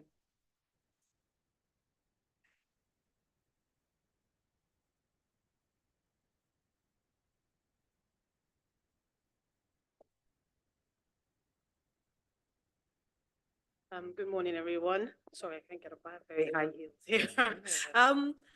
Thank you very much for all you said. I'm just taking it back to the very beginning where you talked about conceptualization and context mainly, and then you talked about, you responded with the idea of pen pals and all the other things you could do to reach out to the world. I'm 47 years old, and I watched my brother have pen pals. But by the time it came to my turn, NIPOS did not work so well. So a lot of things that were in place, for an older generation did not exist for a younger generation. So they didn't even know it existed. So I think we are at a point where there is such a disconnect for personal experiences that there's some things you will speak about and you will see as completely normal. That somebody maybe 30 years younger might be like, in this Nigeria, how? Because they cannot understand it. You know, I left Nigeria for a while and came back to meet this idea that everyone had to hustle. And I was totally blindsided. I'm like, what is this? But if you're not hustling, that means you're not serious. You know, so there's this mentality from a very young age for certain people that you have to have this hustling spirit. So there's an aggressiveness. There's a need to charge at something, you know, disregarding everything else. And, you know, where the older generation have come from, there's a gentleness. You take it step by step. But for the younger generation, that whole idea of the early bird and the late bird, in fact, what is it? I've heard somebody say, you know, if, no, you know, is it no food? I don't know how it goes, but it's a case of there's no worm tomorrow. That's what it boils down to. There's actually no worm tomorrow. So you're looking at generations that are not seeing the world from the same point of view. And I think these conversations have to happen a lot more so we can tease apart where these misunderstandings are coming from. Because the younger generation's point of view is valid. And you know, the older generation point of view is valid. It's just trying to find a middle ground where both can express themselves and find a way of communicating that makes sense to both and then moving forward together. So I think these sort of intergenerational conversations need to actually take place more and more often for us to actually understand where we're all coming from. It's a comment. Thank you. Fantastic. Thank you for that comment. Okay, one more question. Ladies, let me first take a pause before this question. We, you know, we're at the time when we're supposed to be rounding up. I'm fine as long as the panelists are fine as well to stay another 10 minutes or so, but I want to make sure that we get enough out for everyone. So if everyone is okay with another 10 minutes added to the schedule? Okay, yeah. Thank you. Okay. Go ahead. Thank you. Good afternoon, all. Thank you for the insightful conversations. I think I'm going to take it back One house, please. One house, please. I'm going to take it back to women, where we started the conversation from. Women are seen to be emotional. I don't have a problem with being emotional because being emotional doesn't mean you are irrational. Where there's a problem is when you are emotional and irrational. That's where there's a problem. We talk about the younger women, you know, actually getting to, a lot of times, I think the younger women, Onye spoke about interesting older women. We use the word interesting. And we're expected to navigate these women, you know, and it seems nobody is really, these women are stuck in their ways. They are the way they are. They bring their issues from, you know, outside work to the workplace. Because for me, that's what I always do when I work with an interesting woman. I always look at her and say, this woman has her issues that are disturbing her. You know, I try to think, what's the issue? Okay, maybe she has, you know, you then find yourself going to the default, which I find sad, where people say maybe she's unhappy in her home. So she brings her unhappiness down to the office to make life unbearable for everybody. The question for me is how can groups like this help the older women? Because a lot of times it's like we just leave them the way they are and everybody has to deal with them damaging the younger ones. And it's okay. And everybody just says, oh, you know, we just have to manage. But I'm thinking, how can they help them to see that, you know, at times you don't have to be that way. You can actually help bring up the younger ones without so much, you know, so much anger, so much, you know, bile in you, but look for a way to give that balance and make life easier, you know, where there are issues with them, to be able to navigate their own issues, as in dealing with themselves, understanding themselves, and not putting it out on others. Thank you.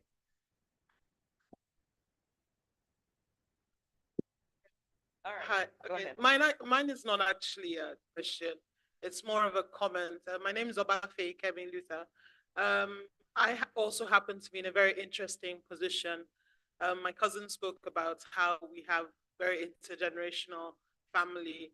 And one of the things that I've been very blessed, so speaking to what Joy said, is to be able to navigate older people and younger people. I love Gen Zs. I do personally. I love them because they're fearless. I love them because they're embracing a way of life that we were not able to. They're able to speak of things that sometimes we've been afraid to. My mother is going to be 70 and she has a Bible group and they're all older women. And what my job is to challenge them constantly. I challenge them to face their fears, and I also challenge them to speak about things that they wish that they had the opportunity to speak about. And one thing I tell them all the time is that they are now the new gatekeepers. So they're the ones that are supposed to tell us and share wisdom with us. And I think that's what a lot of us are missing. We need to have, I love the fact that there's a GAIA. I love the fact that more women's areas are opening up. But we do have to have something more like sister circles and, you know, sister fireside gatherings, which is something that I used to do abroad. But I find that there's not, you know, the wellness of a woman. I remember, I can't remember her name. She spoke about even things like menopause. Women deal with so many things. And I think that the older generation do have a duty to sort of help to safeguard the younger women. And even if there is a lot of pain and there's a lot of frustration, there is a beautiful melting point in between the two. So where the one house, please, so we can really hear the comments, please. One house, please. The more Thank you. that we have gatherings like this, you know, what I found with a lot of older women sometimes is because they've been able to make that, you know, they've found that place in their career. Sometimes they find it, I mean, I think it was when Ms. Amina spoke about the fact that they have a lot on their plate. But we need you, you know, we need women like you. And, you know, you need us as well. I mean, as I said, I'm in the middle, I'm 48 this year, but, you know, we still have that opportunity to be able to get to the place of this beautiful wisdom that you have. And the energy of the youth also helps as well. So I help my mother's friends with the internet. I help them. I love artificial intelligence. I love everything about it, but I help to teach them. I help to show them. And for me, I never see anything as, I always see everything as a learning opportunity. So, or a teaching opportunity. So if someone comes to me, I'm very happy to show them or tell them. So I won't look at it as, you know, let's say it's a white and black. I won't look at it as racism. I just look at it as ignorance. They just don't know.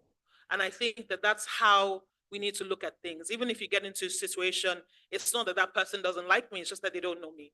A lot of people, I mean, my sister and I had an interesting argument yesterday because she saw me with my cowries in my hair. And she was like, oh, this is an Ifa thing. And I was like, no, it's a cultural thing. This is what this stands for. But people will box you because of their own prejudices. And I think that we just have to learn that the more that you get to know people or the more that you get to know their situations, it just helps build relationships. And so the more of these intergenerational discussions and meetings that we can have, and more older people taking younger people under the wing, we're going to grow in a way that, you know, it takes a lot to get to where you are, Mrs. Ronke, and your ferociousness. And I'm so inspired by, you know, two of you and our two younger panelists as well. And my cousin she's phenomenal. I'll keep saying that. Yes, but that's what I just wanted to say, that I just wish that we could have more of this, because there is a beautiful melting pot for us, especially as Nigerian women. There is a lot to learn from the older generation, but there's a lot to learn from the younger generation as well. Thank you. Thank you very much. Any comments from online? Did we have any? Okay, just a comment from Madam Nkiru Olumide Ojo. She said, I think there's a whole lot the two, if not three generations can benefit from each other. Really think we should encourage formal and informal intergenerational relationships. And then we also have a comment from Dr. Omobola, who said she was alone in a lift with a client and he tried to kiss her, and she was a partner in Accenture at the time. And she said she confirms that what Madam Amina says about giving young women guidelines on do's and don'ts is so important. Thank you. Wow. As we can all hear and see, there's just so much, and the time that we have today is just the beginning of the conversation that we need to have. So let me turn it over to the panelists to answer some of the questions. So the first one has to do with how do you incorporate women's health into all of what we're, talking about in terms of from the intergenerational perspective. And maybe I'll start a little bit with that to say health and well-being is so important. People see me all the time. I'm happy-go-lucky. I'm always smiling. But apparently, I carried a lot of stress on me that was impacting. People used to think, this is not my hair, but my real hair was like this. It was long. It was jet black. And all of a sudden, one day, it started to fall off. And I remember just thinking, I mean, people used to literally will pull my hair and say, are you wearing a wig? And I would say, oh yeah, pull it now. I think, Oprah used to do the same thing as well, and say, oh yeah, pull the hair, it's mine. But unfortunately, because of life stresses and hormones, so the doctor, when I did a biopsy on my scalp, it got that serious. And I just thought, this is crazy. I need to find out what's going on. And I did a biopsy and it came out that I had a convergence of stress and hormones. So it's amazing what stress can do to your body. It just does a lot of havoc. So no matter how much you're feeling like you're on top of things, really health is so important. You need to take care of your well-being. Sleeping well, 7 hours, as people say. I'm bad with that and I'm working on it, 7 hours. The other thing that I started to do that has been very helpful is meditation. So being able to just center yourself, breathing exercises. How many of us here have high blood pressure? Exactly. So you see, so even with high blood pressure, there's a lot that you have to do to help yourself to be, to be healthy. And one good thing that everyone across the board is saying right now is walking. Walking is good for you. So you're eating well, you're walking. And the things that you need to eat well on are your fruit, vegetables. Everything else is good, but fruits and vegetables, very important. And then of course, water. I tell my mom now, even though she was a former nurse, water is life. You need to drink water. So that's very important as well. So I'll stop there. The other, I don't know if everybody else remembered the question, or I can, okay. Do you want to go next? To say something briefly about the health and well-being for women. And from a career perspective, two things really hit me. I wasn't prepared for. One was menopause. I had no knowledge, no guidance, and it hit me in a dreadful way. And I was totally unprepared. So I agree that a lot more awareness needs to be created around that. And it affects how you show up at work. It affects, the way you behave. It affects how you deliver on your tasks and whether you can perform optimally. The other thing that does that is also people who suffer from very bad monthly menstrual cycles. I'm blessed. I used to have 4 periods a year. And when they came, I wouldn't know when they come, right? So I was totally unprepared. I didn't even know that I would have children in my life. Okay, so, but I have seen that in my family, my daughters have very, very bad cramps. And some of them, they have to take medication 2 or 3 days before it comes, and even when they do that, they struggle, with, if you have heavy bleeding, with fever, whatever, and you still have to show up at work. And it's something men do not understand. The third thing I wanted to just mention before I keep quiet is during post delivery, postpartum, post delivery, after you've had your baby, after you finished your 3 months leave, and get back to work, into that routine, showing up in the office at 7 a.m. You want to continue to breastfeed your child. You breastfeed early in the morning, like I used to do at 4 a.m., get in the car, get to the office for the meeting at 7 a.m. in the morning. And because of my responsibilities, I could not leave the office on the average before 9 p.m. Guess what? There was no infrastructure in all the buildings that I worked in that would enable me to just even go and express the milk. So I'll be walking around with engorged breasts, with soaked breast pads, and with a fever, you know, worse than malaria. And yet you have to smile, you have to perform in the meetings and all of that. These are issues that I think we need to be talking about and creating more awareness.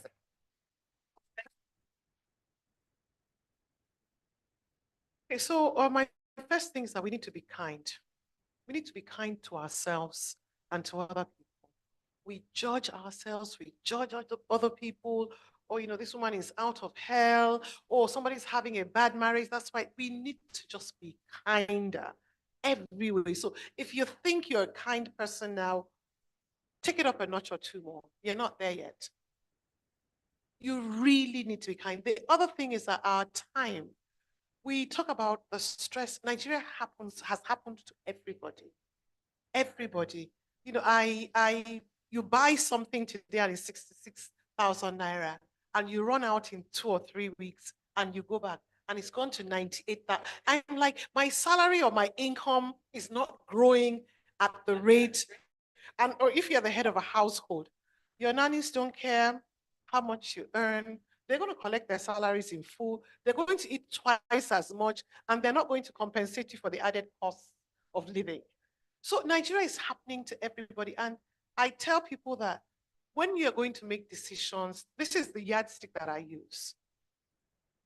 If I'm doing something or planning an event or whatever, if I wasn't able to put this on social media and nobody I knew would see it, how will I do it? My child is turning 4. Oh, people will come, they'll take pictures, we'll do a reel, there'll be this. So let me do it like this. Okay, nobody I know is coming. I'm going to go and do this party in Ijebu. It's like this. I do the Ijebu type of party. So I am not under any pressure. And we've put ourselves under undue pressure. So that most of the things we're dealing with are self-imposed, self-inflicted, and we need to take a sieve and take what we want and leave what we need on the table. You know, it's just ridiculous what I see people do. I go to children's birthday parties. When my child turned 5, I have September babies. So we were the very first to have school party. So we had a house party. There were 12 people and, you know, hot dogs. Everything was done in the house. Everybody came, played. They had a blast, and they went home. And then people started inviting us to parties. And then somebody had the nerve to tell me, oh, parties are the new weddings. And I thought, oh, okay. So I chilled out a little bit. And then we were attending carnivals. And I said to myself, even the English people that have carnivals and things, they do it once a year. It comes in the summer once. But we were doing it 2-3 times a month because you are in a class of 25. In 1 year, you will go to 25 parties where Dodgem cars, 8 bouncing castles, Hans and Rene branded, you know, everything is branded. The baby has done a photo shoot, the whole shebang. The noise is so loud, the sugar content is so much. And then I come home and I'm trying to calm my children down to put them to sleep. And I just thought, what is this? So I started calling parents that had sent out invitations to that. Is it a house party or a big party? Oh, you know, we didn't do 2, 3, and 4. So this is a big one. Just didn't go. I would make sure I called the parent. Please send me your child's bank account details. I would put my little token in there. And guess what? On Monday, they'll still bring my son's party back. So my son decided that there was no point going because he had 2 younger sisters. If they're not going with him, he wants to stay, but he will still get the party back. And that is the life a lot of young women, they're living the social media posting life. We need to stop it. We're killing ourselves. Financially, women don't have savings. Life is in cycles. I don't care how much you're making today, you'll go through a downtime. As much as I thought I had saved and invested, I never knew I would be living in a Nigeria of today at this time. Everything, you buy anything and you're spending 50,000 naira. And I'm like, how long can we keep this up? So please, let's tone it down, tone it down, tone it down.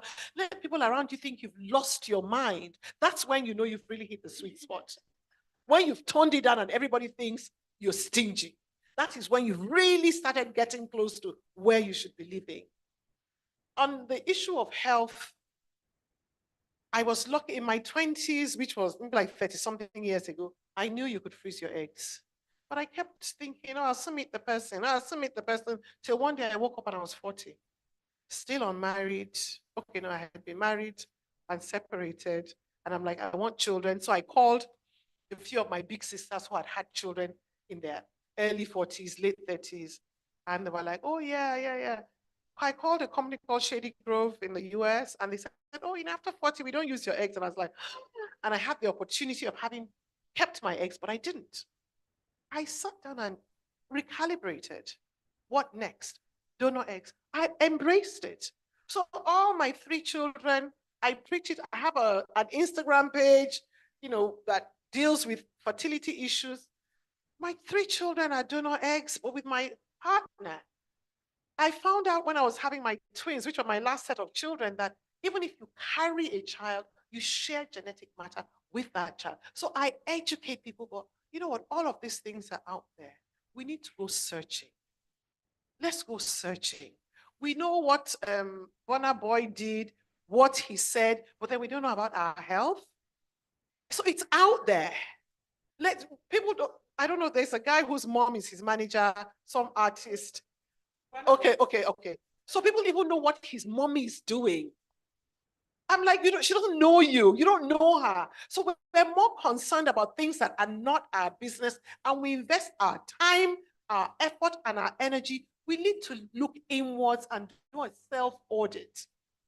What do I know? What's important to me? What do I need to know? Nobody is coming to save you. You're going to have to save yourself. So please, if you're in that age where I had my first child at 50. It was my 13th IVF. Then I had twins at 52. I carried them full term at 52. You know what? So there are ways, if you keep researching, keep talking to people, there's information out there, and there are people who know. So don't tell yourself that, oh, I'm the first person this has happened to. Nobody is going to know. There are people out there. Don't overestimate your situation. You're not that unique.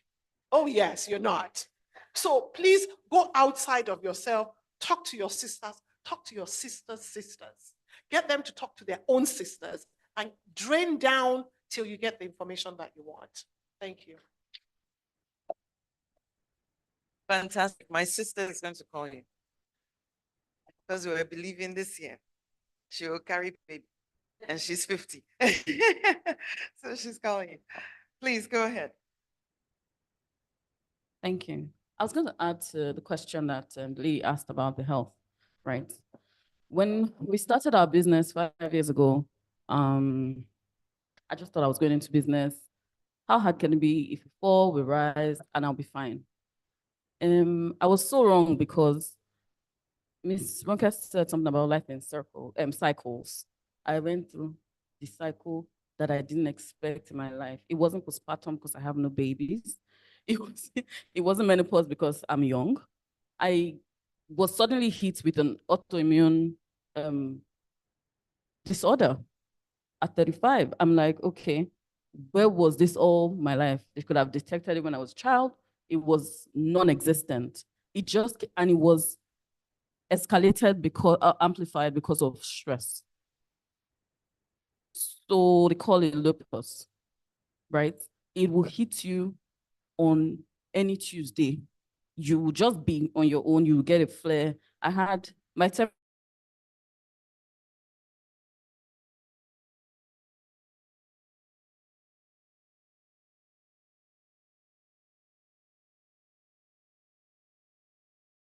temperature was here because I'm trying to pull my weight because a man mustn't be more than me, right? Because I'm working with 2 men, I must represent at work.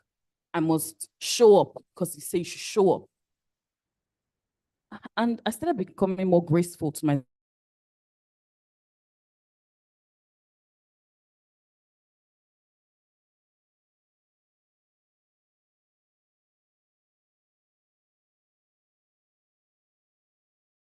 myself. So how am I pouring myself and emptying myself in that respect? I saw specialists that I had no idea they existed because they just couldn't tell what it was.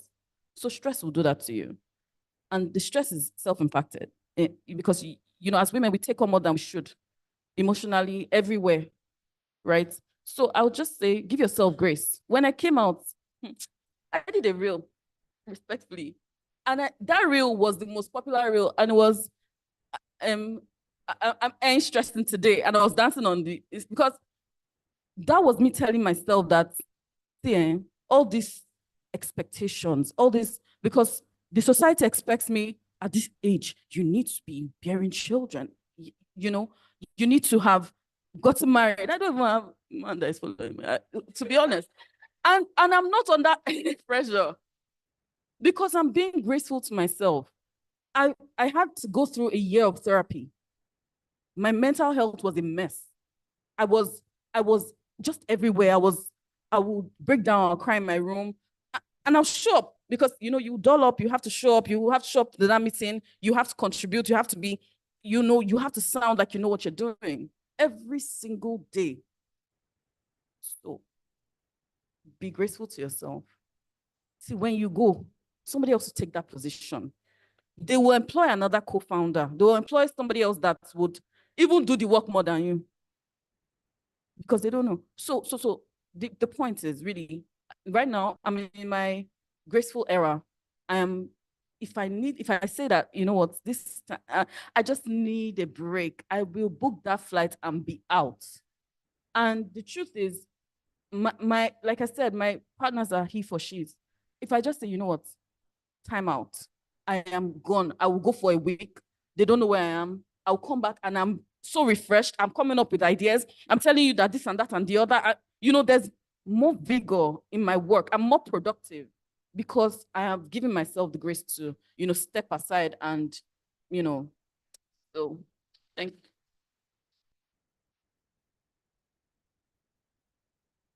We stayed more on the health. Did you want to add to that?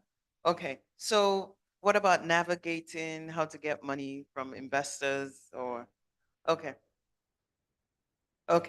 please. It's kind of leading on from yours in that I think sometimes we have to be a bit careful with the language that we use in terms of duty and entitlement and saying, oh, women must do this and they must do that. And I feel like I have to take care of everybody and all these kind of things.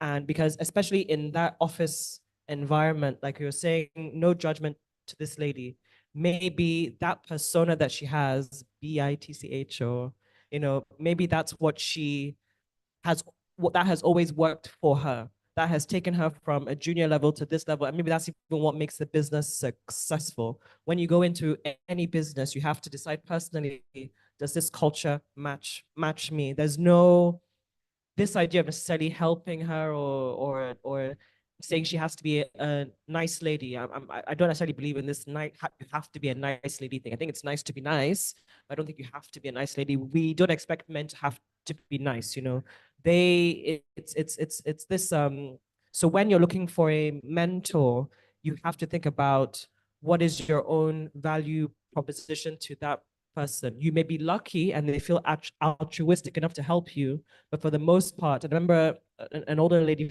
friend of mine said it, she said that when she picks her mentees, she's like, okay, this person is going to add this to me. And it might be that person's personal network, it might be the way they present themselves, it might be even just their energy. But I worry about the entitlement, words like duty, words like must, and even down to the birthday parties.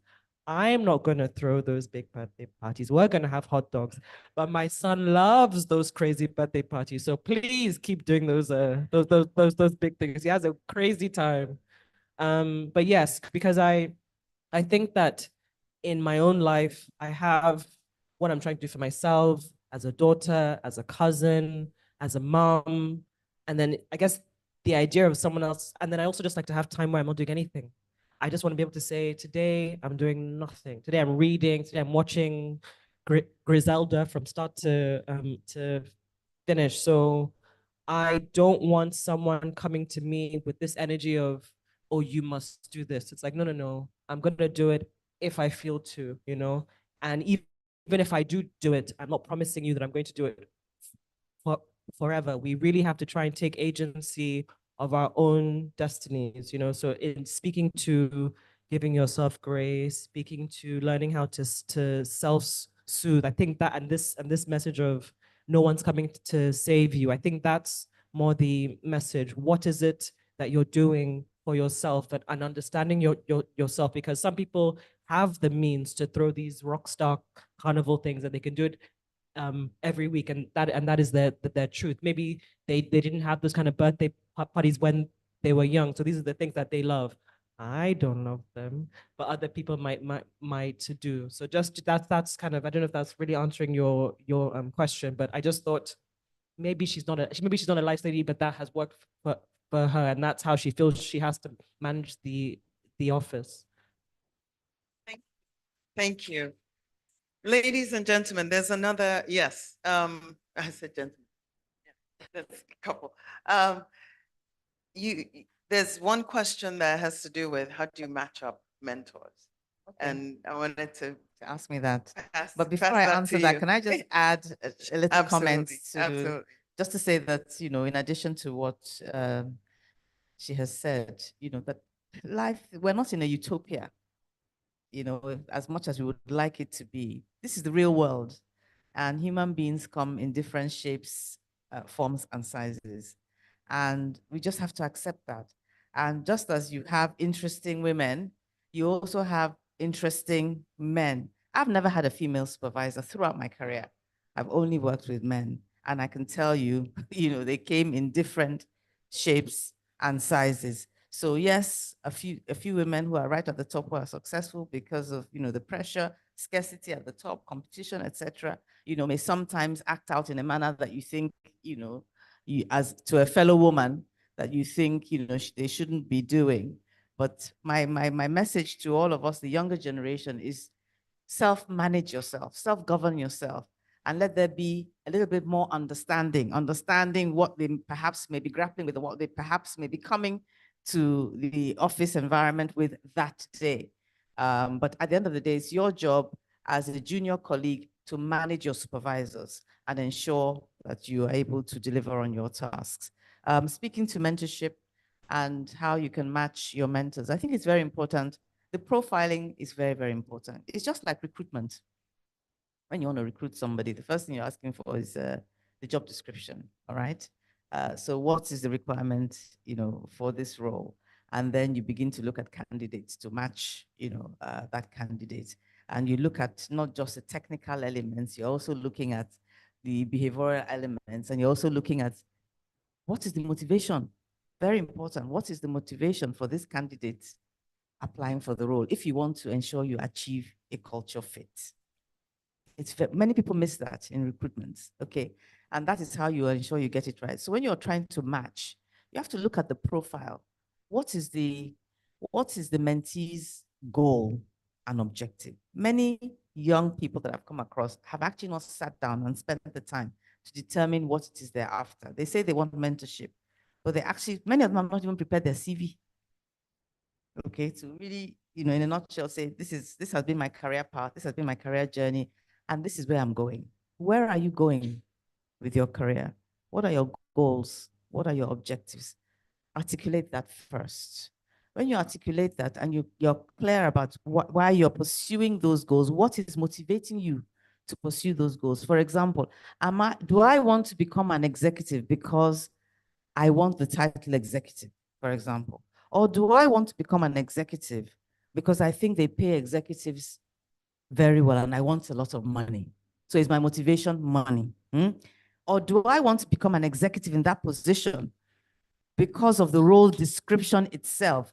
Because this is an executive position that has to do with sustainability or CSR, and I'm passionate about CSR. The three different things for the same position, you see? So you need to identify that and determine that. And once you identify that, then you do the same for the experienced professional. So if you say that the mentee's goal is to become an executive and is interested in becoming an executive in charge of sustainability, ESG, CSR, whatever, then you're looking for a senior successful profession. I don't consider myself to be old. So you guys have been saying older women all this morning, by the way. Age is a number, right? I don't consider myself to be old, although last year I started feeling like I was old because I hurt my ankle and I couldn't walk for a year. But I'm back on track. Do I look old? Thank you. So, so you now look at the profile. Who is going to be the best fit, for this young lady who is aspiring to become? Doesn't necessarily have to be somebody in the same discipline. Do you understand? So it doesn't necessarily be somebody even in the same sector. It may well be that if she happens to be in oil and gas right now, it may well be that it's somebody in the banking environment who has occupied a similar position, or even something in the commercial field, but that is related. It's quite a technical process to identify, but then you then match that person. And most of the time, at least on our program, the Whisker program, we've gotten it right. And again, to speak to those interesting ladies, what we try to do is try and encourage women who are at senior levels to make sure that at certain stage they get mentorship and coaching. Because why? We all have derailers. We all have blind spots. We all have things about ourselves that we cannot see, but that other people will see. And many people are afraid to give us the feedback and to tell us that, this is what you generate. This is the pattern of behavior that you exhibit when you do things. And it's only during a coaching process that you can get help, or a mentoring process. So I encourage all of us to seek it. Thank you. Fantastic. Thank you. And at this point, I'm going to thank our panelists and also just highlight some of the messages and call to action, if you will, that came out of the conversation this afternoon. So mentorship is important, the importance of taking care of yourself, of knowing that you are kind of the one in the driver's seat when it comes to your own health, advocating for yourself, being able to collaborate and open up your mind so that you understand that we all have, no matter what generation we represent, we all have something of value that we bring to the table that we can use to support each other, to help each other thrive wherever we are. So that's if I could wrap some of the rich conversations up to those key points that we can take away from. The other is that this is only a beginning of our conversation. She Rise will come back again. There will be a 2.0 version where we would have this. Maybe if we could get more sponsors, we'll do it on a quarterly basis where we can have other, women come up and, just talk to us about so many different areas that we've touched on today. So we touched on a lot. We didn't go do a deep dive because of time, but I'm sure we will have follow-up opportunities to do that. So thank you very much for your time, for your patience, and please help me to thank our lovely panelists for being vulnerable and sharing their perspective. And at this time, I want to turn it over to Mena to talk to us a little bit about where you are. Some of you might not know what this place is. So Hello. Mena, take it away. Okay, thank you. Good afternoon, everybody, and thank you for joining us here today. My name is Mina Maseka, and I'm the Business Development and Operations Manager for GAIA Africa. So I'm going to take a few moments of your time just before the vote of thanks to talk about GAIA Africa and what we do here. So some of you may know, I can see some members in the crowd, that GAIA Africa is a private members business and social club dedicated to serving Africa's women decision makers through specially curated activities, learning, partnerships, collaborations, advisory services, peer-to-peer mentoring, and small group events. Our vision is to contribute to the socio-economic growth and transformation of Africa by empowering women to organize around the principles of female leadership and participation in business. GAIA Africa provides access to a diverse network of Africa's top professional and businesswomen. We have over 150 members and over 15 industries represented within membership. We encourage and facilitate connections, as well as create exposure for members with our national and international collaborators.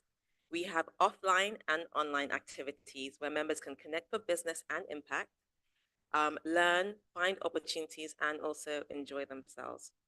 Whilst I'm sure you may know of our first category of membership, Emeralds, which caters to C-suite executive women, board members, senior professionals, entrepreneurs, creatives, and some public officials, you may not know about our recently introduced Ruby category.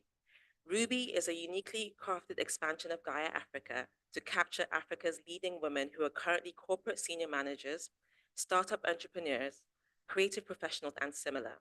We have a burgeoning Ruby membership, and I encourage everybody here who is a prospective Ruby or Emerald member to fill out an interest card. You can see Toby here or Pauline to find out more about membership.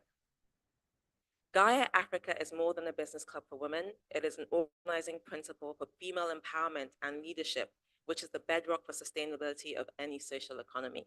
So thank you once again. And that is a little bit about GAIA Africa. Okay. And now for the vote of thanks. Same person. Yeah, so first to thank our sponsors, GEREGU Power Limited, who made this event possible today. I think it's a very important conversation we're having.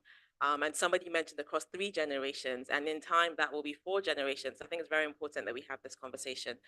And as our moderator said, you are gonna have 2.0 and 3.0, so we've got to keep the conversation going. I would also like to thank and joining in the conversation, very important. And I'd like to thank each speaker. Thank you very much, been wonderful, and our moderator. So I want to say, can we give them a round of applause? Thank you.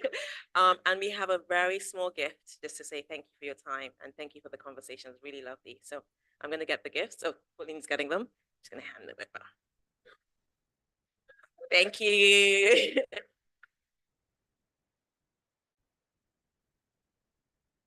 And we have little goodie bags for you, for the guests as well. When you're leaving on the way outside, you'll get something too. Yeah, everybody wins. So thank you once again. I think it's important that as we leave today and enjoy the rest of our Easter weekend, that we sort of take with us what we've learned, but also we take with us this idea of women having the conversations that we need to have. I don't think it always has to be at a platform. It can just be with your friends, with your cousins, with younger people that you meet, I don't know, randomly somewhere, or older people that you meet, with your colleagues at work. I think it's important that we're continually having conversations about the different aspects of being a woman. And then, so that's it from me. So please feel free to socialize, meet the speakers, meet yourselves, grab some more food from the bar, fill out the interest cards, yeah, and have a good time. So thank you very much.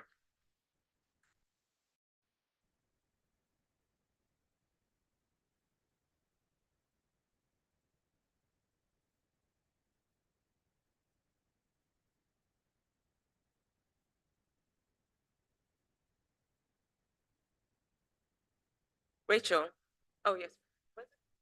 Okay, yes, she's gonna take the picture. She'll take the picture.